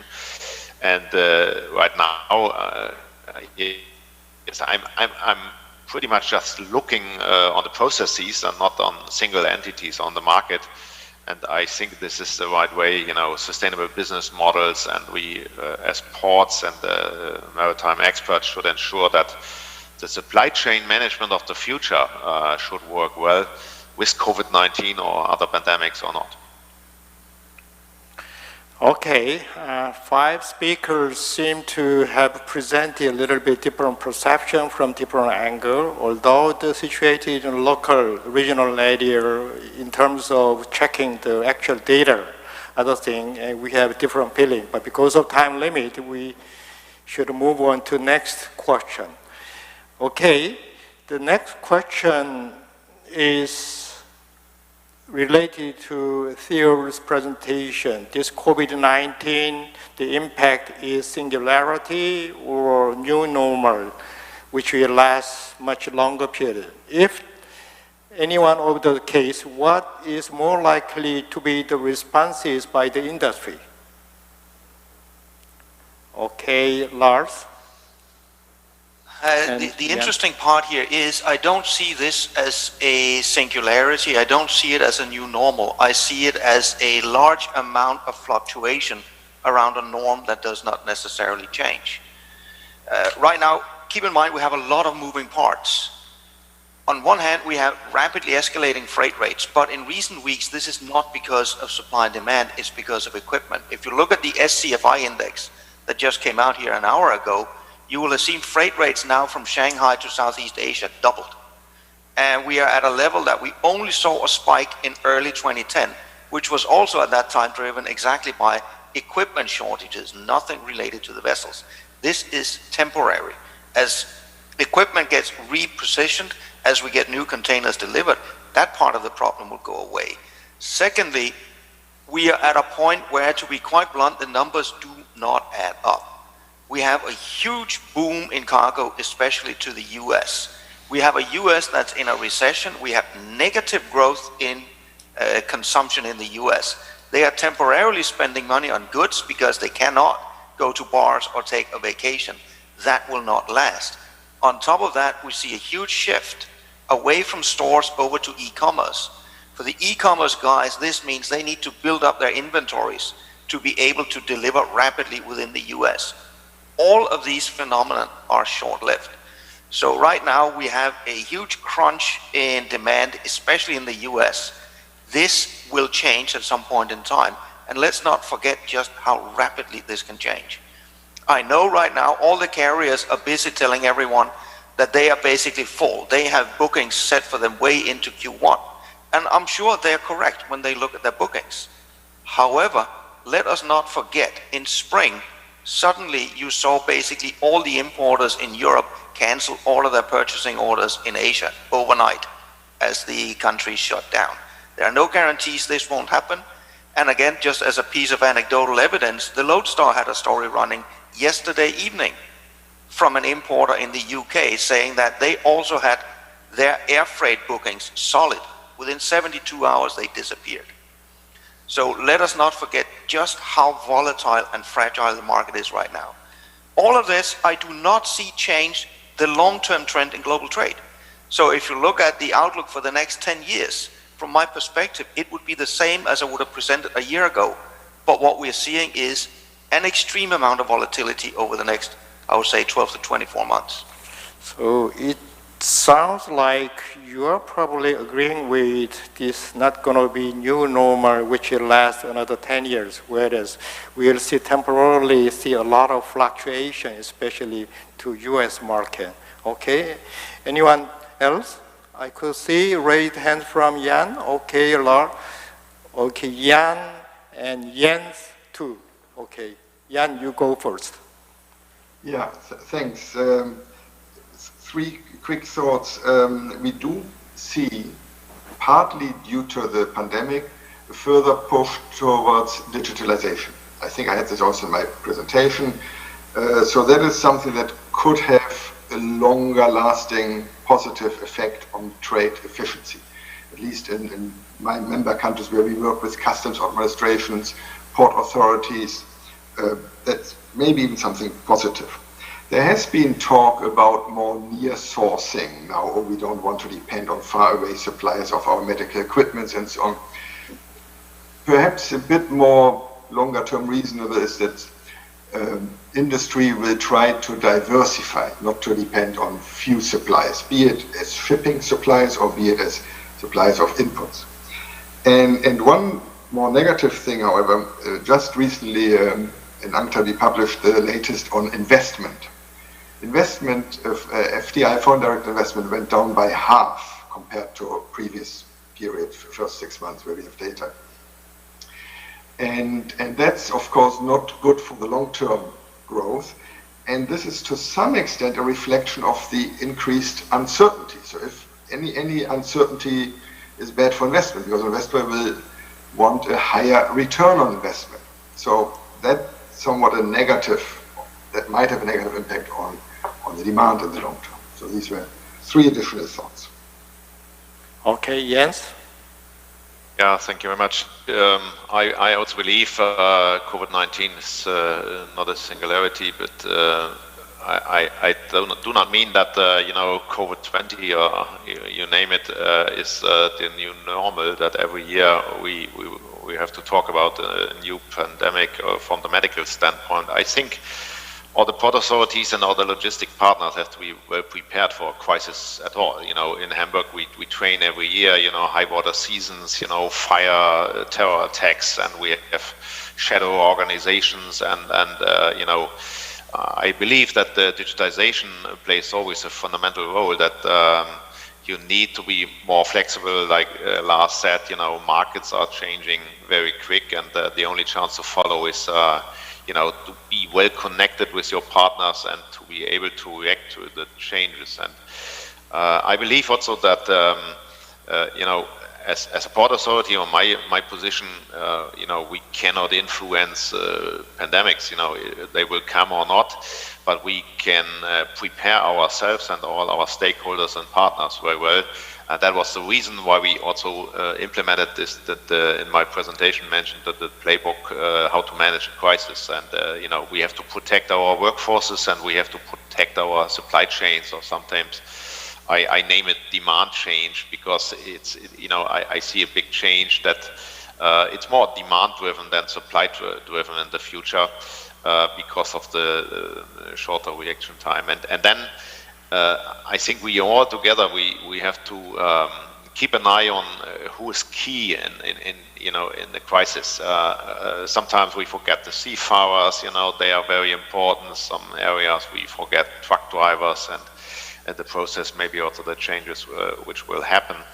And I believe there will come up also other things like nearshoring and this the stocks in the warehouses sometimes will increase. But my point of view and my position and my recommendation to my friends in South Korea and worldwide is we all have to train. I would call that crisis management. And if you are well trained, you can handle that. Everything you have in your hands. And I think the last point, crisis communication, is also very important, because I read in newspapers a lot of nonsense, what is working, what not. And we in our positions, we also have to ensure that the audience and the inhabitants in our regions and along our supply chains don't get too nervous, handle crisis in a sovereign way. Okay, Tim? Just very quickly, I think a couple of things. First, you'd have to say that the global intermodal supply chain has coped extremely well with this crisis. And, hats off to everybody who's in it. What that tells me is that there is nothing structurally wrong with the industry that we currently have, and it is very well able to serve the global supply chains, of the whole world. The second thing is, in times like this, I'm always looking for, has something fundamentally shifted in the structure of what we're doing? And we've talked about e-commerce, but actually, e-commerce, okay, this is a long-run phenomenon. In terms of shipping, does it mean you're going to be shipping lots of individual books or whatever it is? No, it's not. The retailers who are underpinning e-commerce will be managing their inventories based on their own forecasting models. So I don't see that as a fundamental change in what we are doing in moving stuff around the world. So in answer to the question, is this a new, are we facing a new normal, or is are we facing fundamental change? I can't see it at the moment, I must say. We're often told that we are living through times of unprecedented change, but 100 years ago we just come out of the First World War. We're always living through unprecedented change, and I don't think this time is any more dramatic than any other, to be honest. Okay, I know, Theo, you have a lot to say, and because some of the majority speakers who are actually disagreeing with probably singularity, and finally, I know, and Lars must have a lot to respond to those speakers. So, because of time limit, I will give floor first to Theo, then for Lars, you have the response floor. Okay. Thank you, IT. Just two comments.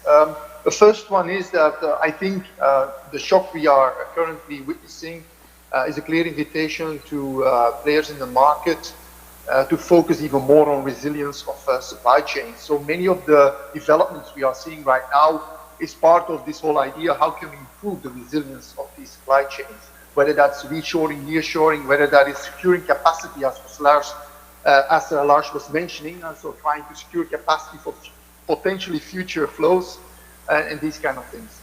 Secondly, and this is a kind of more important structural element in the whole crisis, is to what extent are we going to see a further dematerialization of consumption?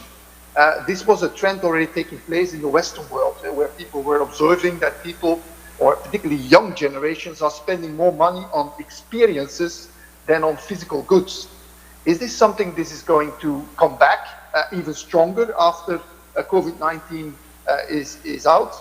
Or is there going to be a rebalancing more towards material consumption again?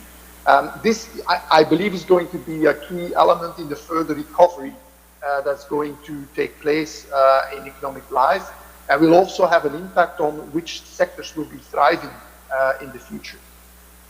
Okay, Lars, you are the final one.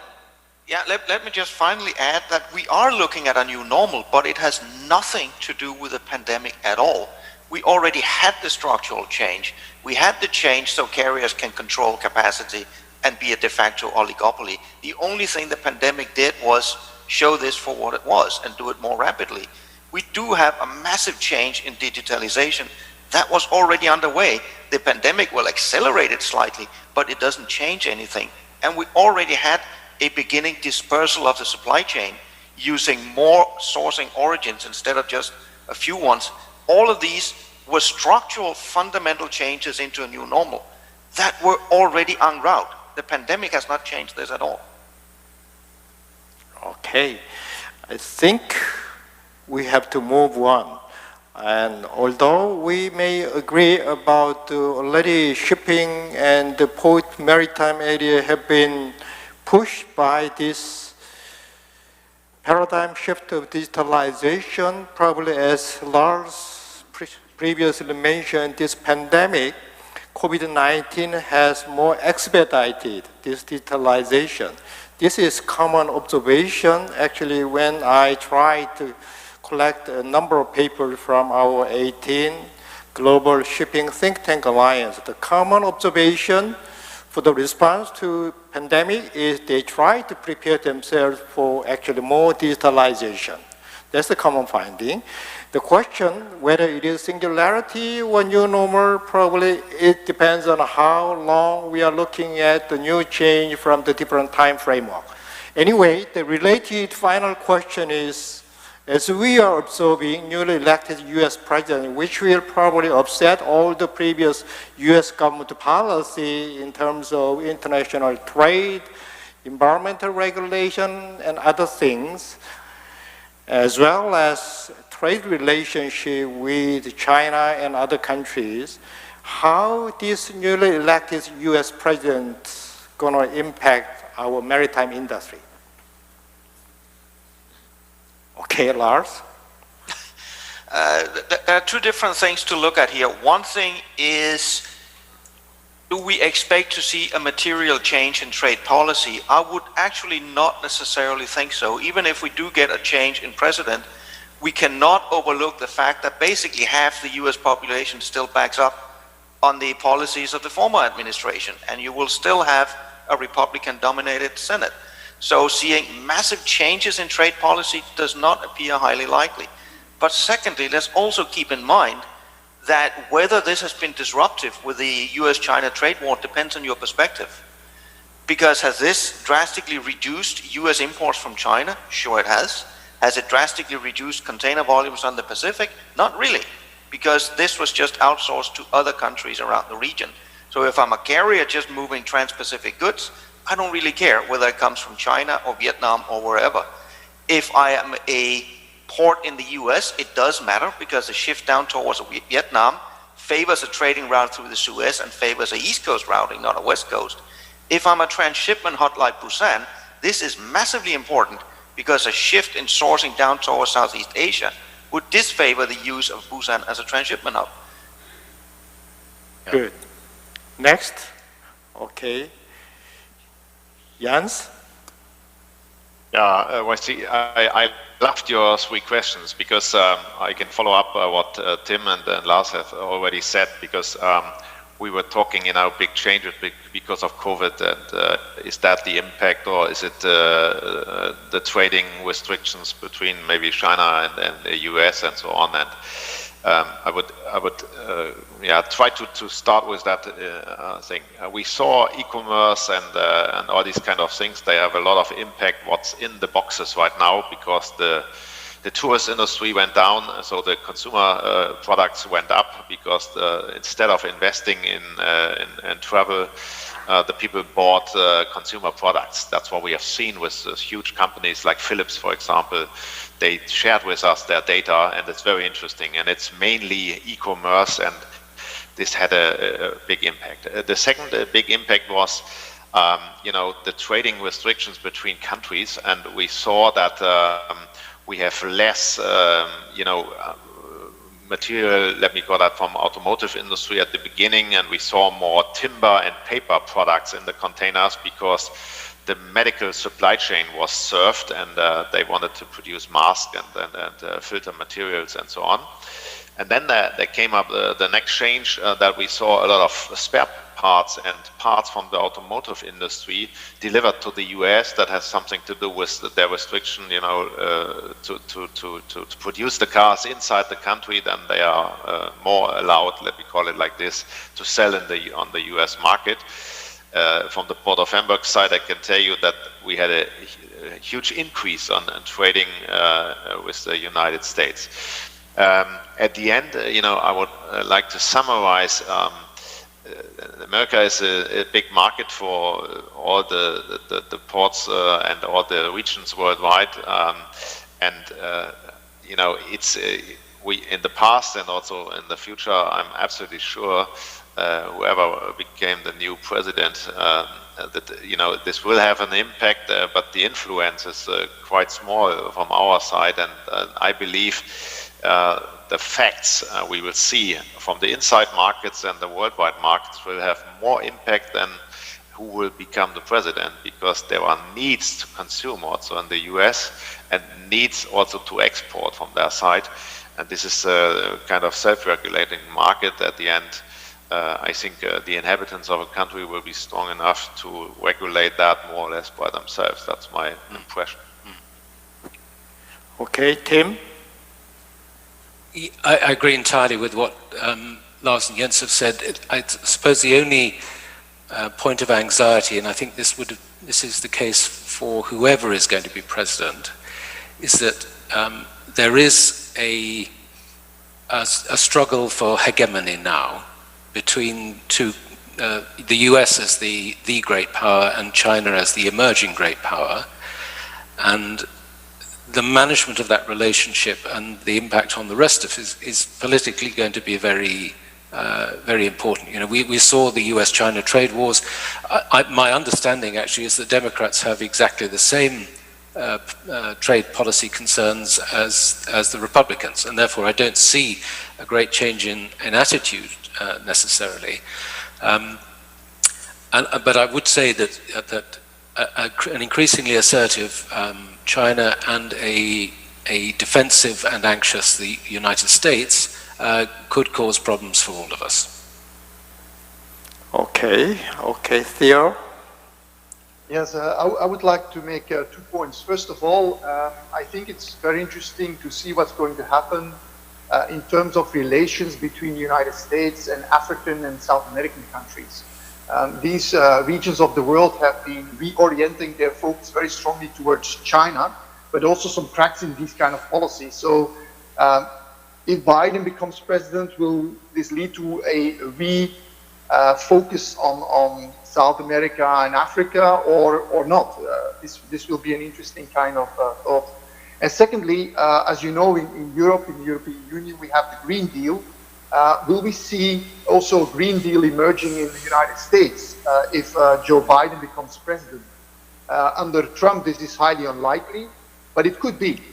And if that happens, that could also mean that North America, particularly the United States, would like to take up leadership again in moving towards more sustainable solutions. At this moment, they're not really in the lead, to be honest. And I think also particularly in Europe and also in Asia, there are much more pioneering activities in terms of greening supply chains, but also sustainability overall. So these two elements, I think, are quite interesting to observe what's going to happen in the future. Okay, finally, Jan? Yes, finally, I was waiting to have the last word on this one. Being here working at the United Nations, and it's about one of our dearest member states, and whoever wins, I think I'm allowed to say that we believe in a strong multilateral system, and we believe that a predictable system is good for investors, for traders, for carriers. The level playing field is important, and decoupling between China and the US in technology is not good for long-term development. So whoever becomes president of a member country, and the policies are probably not that far apart, I agree with what colleagues have said, but here being in Geneva and seeing how effectively World Trade Organization, World Health Organization, United Nations, the Paris Agreement have been weakened over the last years, I'm convinced this is not good. So I hope that whoever will be the next president will not further or not weaken the multilateral system. Okay, because of time limit, I have to move on to the next pre-arrived question before that one, and related to my final question of the newly elected US president. And KMI, as government think tank, looked at how other think tanks have worked on that one. And we looked in the report by Moody's. If Joe Biden is elected, good news, world trade will be much highly increased. So based on their prospect, we ran our macroeconomic model. Good news to us, all of us, international trade, particularly port cargo volume, will be much sharply increased. So that's the good news. Anyway, let's move on to the pre-arrived questions. So I will pass over this floor to our MC here. 네, 지금 굉장히 열띤 토론을 So yes, we've had a very passionate discussion, which is why we are a little bit behind schedule. But we would like to turn to our online audiences on YouTube. We did receive some questions from our YouTube audiences, so I would like to pull from some of these questions to ask to. First of all, Mr. Tim Power. We have a question from someone named Moon. Oh, this is a question to our managing director from Drury. Because of all of this economy of scale coming from big vessels, you said that that's reached a certain level. When there's 24,000 TEUs and 25,000 TEUs, is that going to be the maximum level of the vessels? Or do you think that there's going to be smaller vessels, maybe about 18,000 TEUs? These smaller TEUs are going to start dominating the oceans more. What do you think, Mr. Tim Power? We did work on this question for the Global Ports Group some years ago, and we worked out that up to 18,000 TEU, as you increase ship sizes, you get economies of scale, not just for the ships themselves, but also for the total system. And when I talk about total system, I mean ports and terminals as well. When you go above that, however, our view was actually you start to see diseconomies of scale. And when that point was reached, when you get to the 24,000s, so our current view within Drury is that the 24,000 is the biggest ship that will ever be built. It's quite a bold statement, but it has happened in other industries. In the tanker industry, for example, there were the ULCCs, but in fact now they are extinct, and it's the VLCC that is the dominant carrier of crude. We see the same in the airlines with the A380. So economies of scale do not go on forever, and they will stop at some point. We believe that the 24 is the biggest ship now. We already see in the order book, okay, 00 has ordered another 7 23s, and I think, you know, for some routes like Asia North Europe and Asia Med possibly, you will see more of these. But the order book switched quite notably to a smaller size, particularly around the 15s, where have been a more increasingly popular. So I think the answer is that that lines will choose ships that are right for a particular trade lane. 24s will be right for the Asia North Europe, they'll probably be right for Asia Med, but they're not right for everywhere. And the 15s are more flexible. Anything that can go through Panama obviously is more flexible and can be deployed better. The other interesting question is what happens if, as we've been discussing, you get trade becomes more intra-regional. Big ships only make sense when they're steaming long distances. If distances get shorter and port times as a proportion of total round voyage go up, then actually ship sizes start to drop. So this is another factor. If trade becomes more intra-regional, then big ships will not become more important. 네, 감사합니다. Thank you. You mentioned that economies of scale will not last forever, and 24,000 will be the maximum, as you expect. Let us turn to the next question. That's from Mr. Seung-gu Kim. I will ask you. The question goes to you. You said the polluter should pay for the pollution, but I think it's hard to specify a specific polluter for global environmental pollution. How are you going to get them to pay? Understood that was for me the question. It wasn't. Okay. I did say the polluter for pay. Well, the question specifically how to make the polluter pay, this is a very valid question. What mechanisms and how this should be set up? There are already existing proposals, quite concretely, for small amounts. They don't call it a levy, or they call it a contribution of $2 per ton of fuel that comes from the industry, the ICS BIMCO, which work through IMO with monitoring from the flag state. So it is possible. It is like any enforcement of any standard. You have flag state control, you have port state control. It's more the political will that is the challenge, and I think your question pointed in that direction. How do we get the political will? My main point there is, do we want to reduce emissions from shipping or not? Do we want to achieve the IMO goals or not? And if we say, yes, we want to reduce, we want to get to zero at some point in time, then what do? You impose a certain technology, you impose a certain speed, or you impose certain fuels, or you let the industry decide. And if you just make them pay the cost, the negative external cost of the emissions, they can choose whatever is the best technology. Go faster, go slower. There are some trades, like exports of cherries from Chile to Asia, reefer or certain goods need higher speeds than other goods. So personally, I don't like speed limits, and not just because I've driven on German autobahns, but it is just economically more efficient to make the polluter decide whatever is the best solution. I hope I have answered your question, but not sure if I answered the question, but I think it was a good answer. 네, 감사합니다. Yes, thank you very much.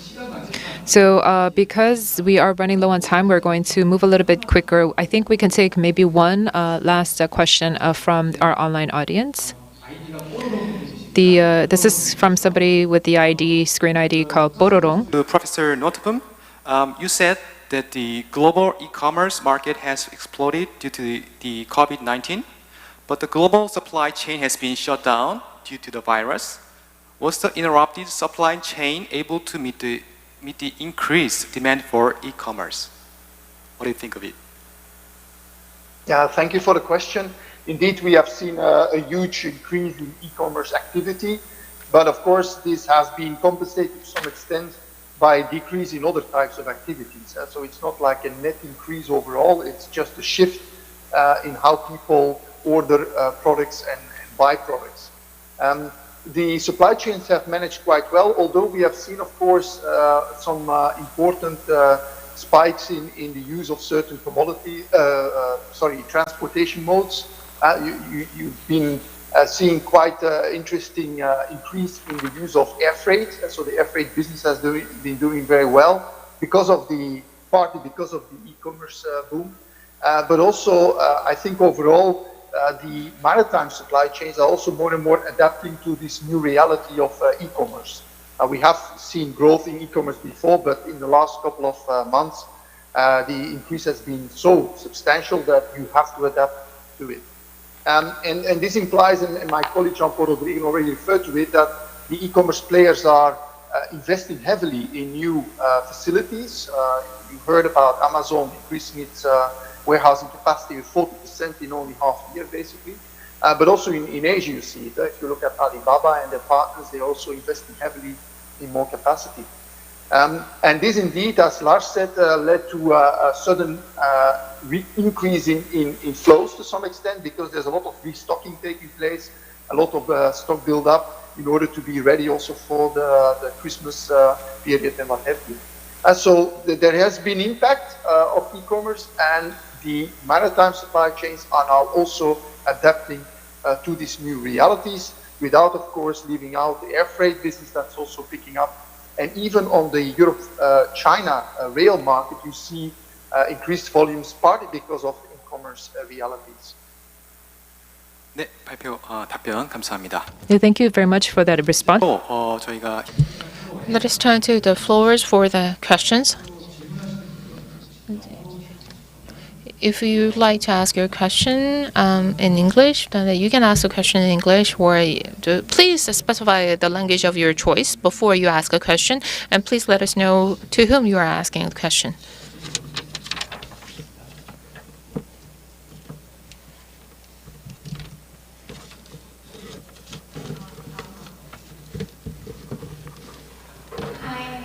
Hi, my name is Yu. I'm impressed today's discussion. Thank you very much, you guys. Can I ask one question to Jens Meyer?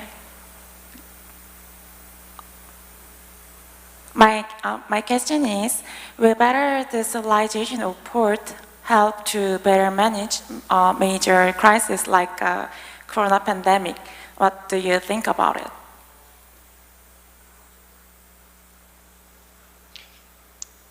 I'm not sure if I got the question right. Can you repeat it once, or the moderator? Okay. Will better decentralization of port help to better manage major crises like corona pandemic?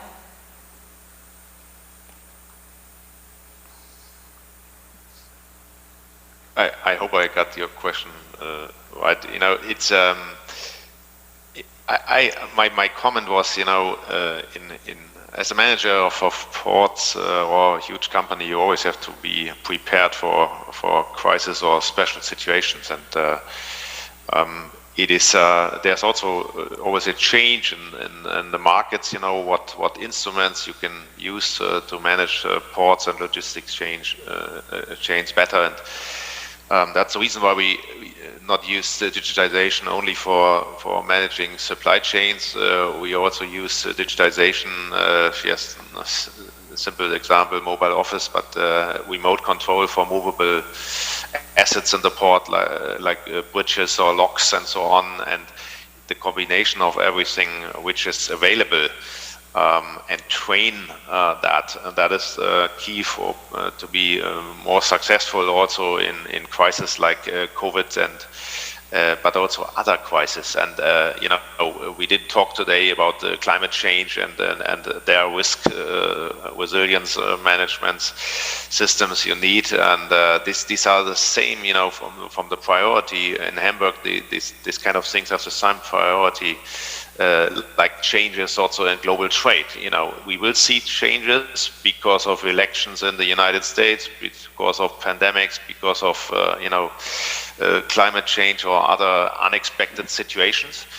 And you know, good management of processes means that you always have to be a little bit prepared. And I think the biggest mistake worldwide was made some years ago, or a decade ago, was, you know, counting containers and try to just increase volumes, you know. And Tim said already some words about economies of scale. And in Hamburg, I always try to share with my colleagues here, with the stakeholders. We not just have to look how many containers we are handling, we have to look into the containers, and we have to anticipate, like also the huge e-commerce platforms all the day do, to anticipate what will be the products of the future, how will globalization influence production strategies of companies with 3D printing, or I always call that additional factoring. And when you are able with your team, and you cannot do that alone, you need a partnership network, then you are, you know, optimal prepared for the next crisis or difficult situation. That was my statement to that. 네, 답변 감사합니다. Yes, thank you for the response. Is there another question from the floor? Yes?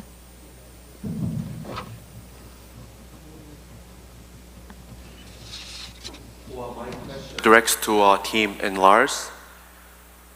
I am Lee Young-hyuk from Busan Port Authority. Well, you mentioned the carriers were very successful in managing capacity, but recently Chinese government and the government, the United States government, intervened in carriers' capacity control. So if carriers' capacity control plan is frustrated due to two superpowers, again and again next time, then it seems carriers would find it very difficult to sustain their profits. I'd like to hear your inputs about this, Tim and Lars. I'll just sure. Yeah. Well, I'll go very quickly. I'm sure we're going to say the same thing. I think the first thing is, I would say that the actions of the Chinese government and FMC were not very severe. I think the Chinese story would appear to be someone had a quiet word with somebody rather than issued a law that forbade them to do something. but the general point is and I also think it's true that the carriers, whilst they were managing capacity tightly, they have deployed more capacity very quickly as demand has emerged, and I don't think they needed encouragement from regulatory authorities to do that. I think they would have done it anyway. So I think they've been responsible. But obviously have looked after their own interests. But I'll leave Lars to handle other aspects of that question. Yeah, I would also say this appears to have been actions that were prompted by, if I'm kind, I would tend to say misunderstanding on behalf of some shippers. Because at the time where this intervention came in, there was still a huge pushback from certain shipper groupings claiming that the rapid increases in freight rates were due to all the blank sailings. That is just patently wrong. At the time where freight rates truly started to increase, especially in the Trans-Pacific, there was a net capacity injection. Capacity was not reduced at that point in time. It's true that capacity management is what prevented freight rates from collapsing earlier in the year, but when the freight rates truly went up, we were not at a position where there were blank sailings. And there was a large degree of, let's just call it misunderstanding around that time, where people thought there was still a mass array of blank sailings, but that was simply not true. But one last point in answer to your question is, longer term, if carriers are making extraordinary profits, rather than just a reasonable return on equity for the risks they take, which is what I would expect to happen, then the regulatory authorities will take much more notice. And that will be true in China, it will be true in North America, and it will be true in Europe. So carriers have to be careful not to be seen to be abusing their position. And maybe if I can just add one slight comment again to put things into perspective. Rates are record high on the Trans-Pacific, but capacity, vessel capacity in some weeks we're heading into now is up more than 30% compared to the same period last year. The high rates right now has nothing to do with vessel capacity, but everything to do with on-land bottlenecks related to equipment, with ports, with terminals, with chassis, and everything else.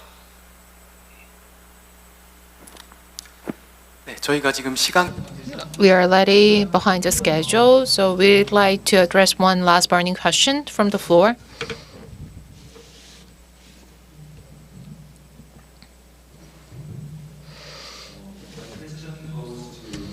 Power and Lars Jansen. I'm Kwang-Min Kim from Busan Port Authority. Do you think global trade, sea transportation will rebound or get back to plus growth next year? I want to know your view on this because IMF has recently updated their economic outlook for third time this year, and the figures become better and better. Well, I'll tell you what we've forecast quickly. The first thing to say is that the downturn in 2020 has been much less bad than we expected. I think we were originally forecasting an 8% contraction in global container traffic in 2020. I think that's what our forecast in June. The revised numbers that we did in September suggest only a 3% global contraction, which is really very modest when you consider what we have been through.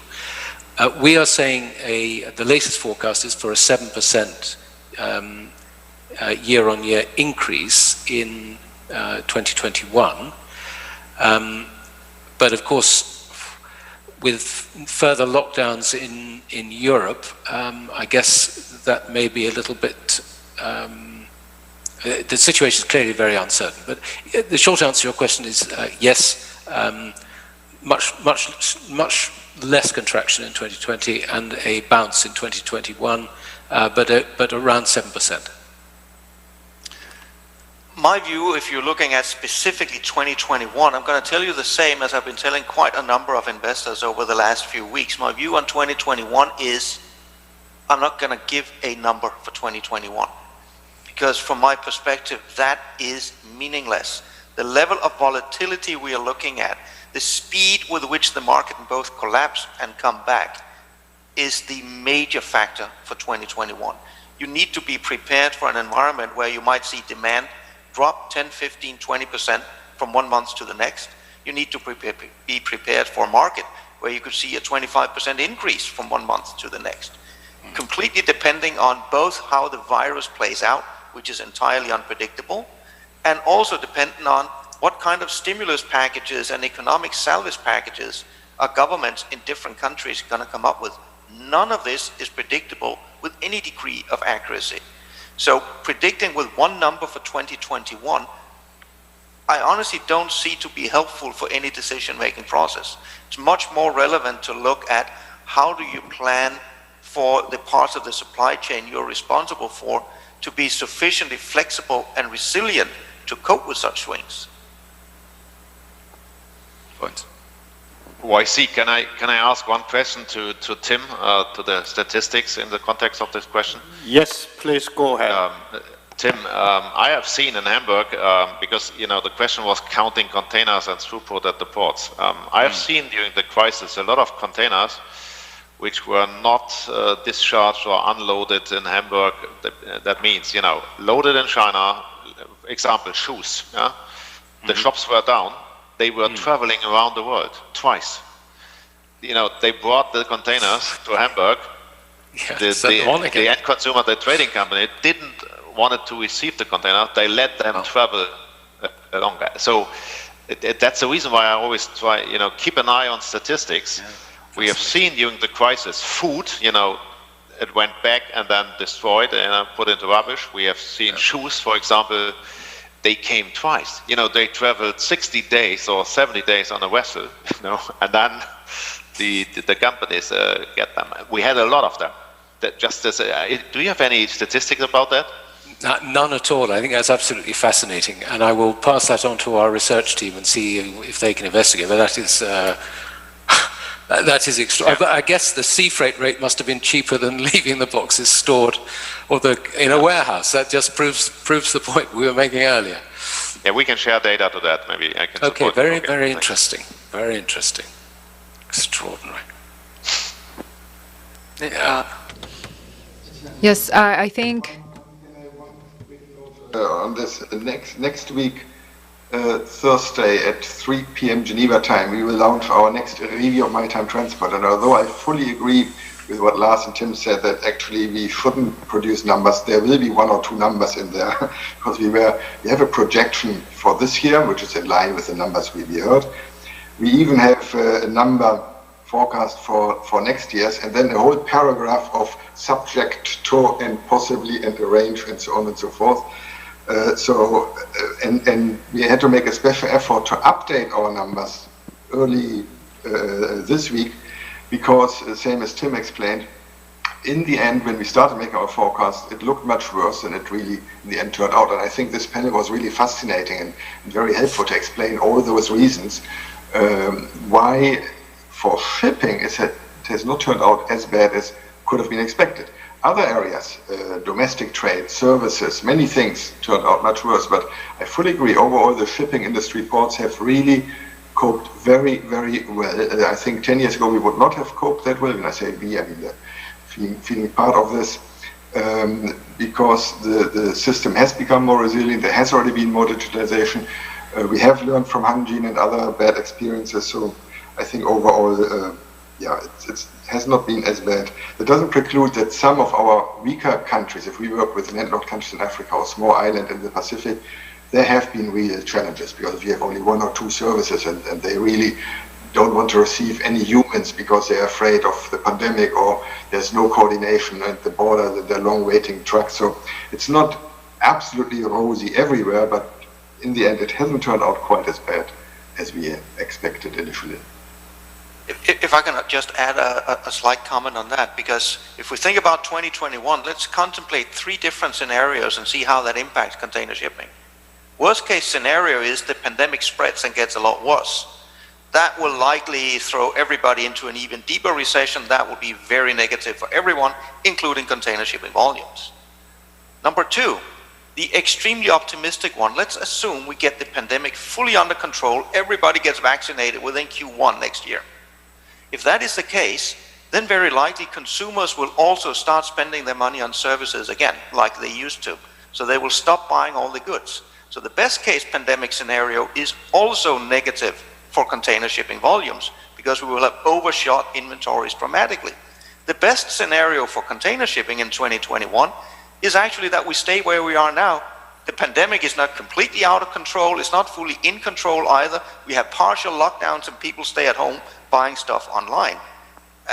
And that's kind of the scenarios we're looking at for 2021, which is exactly why I don't want to produce a number, but we need to be prepared for extreme volatility and be very flexible in the supply chains. I'm very sorry. I know that we have a restricted time schedule, but let me have one last question. My question directs to Mr. Jens Meyer. Because of the COVID-19, the cruise industry is severely affected, and the same here in South Korea. We have 0 passenger here in International Passenger Terminal, where this conference is taking place. So, but I know that in this regard, my question is that the Hamburg is one of the first ports to restart cruise operations. So what measures have you taken, and what is the current situation in Hamburg? Yeah, thanks for the question. Yes, Hamburg was the first port here to went into resumption for the industry, but it started a little bit earlier. We always try to be a reliable partner for all the shipping lines, also in the poor situation of Hanjin we were that. And we provided, several services also for, first of all, repatriation of the seafarers during the crisis when the business went down. And then we set up, together with the relevant authorities here, guidelines for, getting back into the business, hygiene concepts. And we also implemented quick test strategies, fast lanes. And we used, again, digitization, together with medical expertise. And the well-known institutes here in Hamburg and in Germany, and then we implemented such a concept with a lot of testing, and we are proud that we made it, and after every short cruise we checked it, is there an increasing risk, and to be honest, we had no incidents at all. We had 80 approaches in this year, and at the end we had seafarers came back from the Philippines or Indonesia. They were positive tested. We ensured that they were not able to get on board. That on board, we had a clean situation, and all the passengers who went on board were tested before.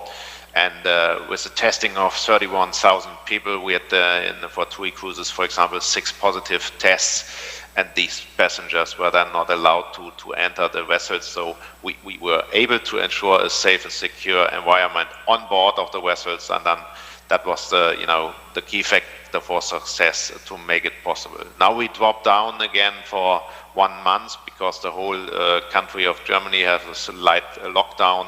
Hotels, restaurants went down again. So we also asked the cruise liners to stop for a month. But I hope we can recover soon. With the existing concept. And if you want to share it, I can share the concept directly with you. Does that answer your question?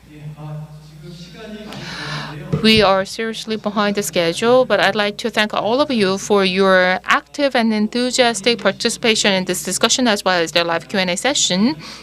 All of you have such a long history with BPA, and I'm very glad to see you and your face, although virtually. So to express our full gratitude, I'd like to give you a big round of applause to all of you, and please wave your hands at us to say thank you, and we'll see you again. Thank you very much. Bye-bye. Thank you. This concludes the 8th Busan International Port Conference. I'd like to thank all of you for taking your time out of busy schedules to make it to this Busan International Port Conference. Various ideas and opinions formulated will be collected to ensure a further development of Busan Port as well as other affiliated ports throughout the world. This is Friday in Korea. Once again, thank you very much for your participation. I hope you'd have a great time with your family for the rest of the day. And I will see you next year. Thank you.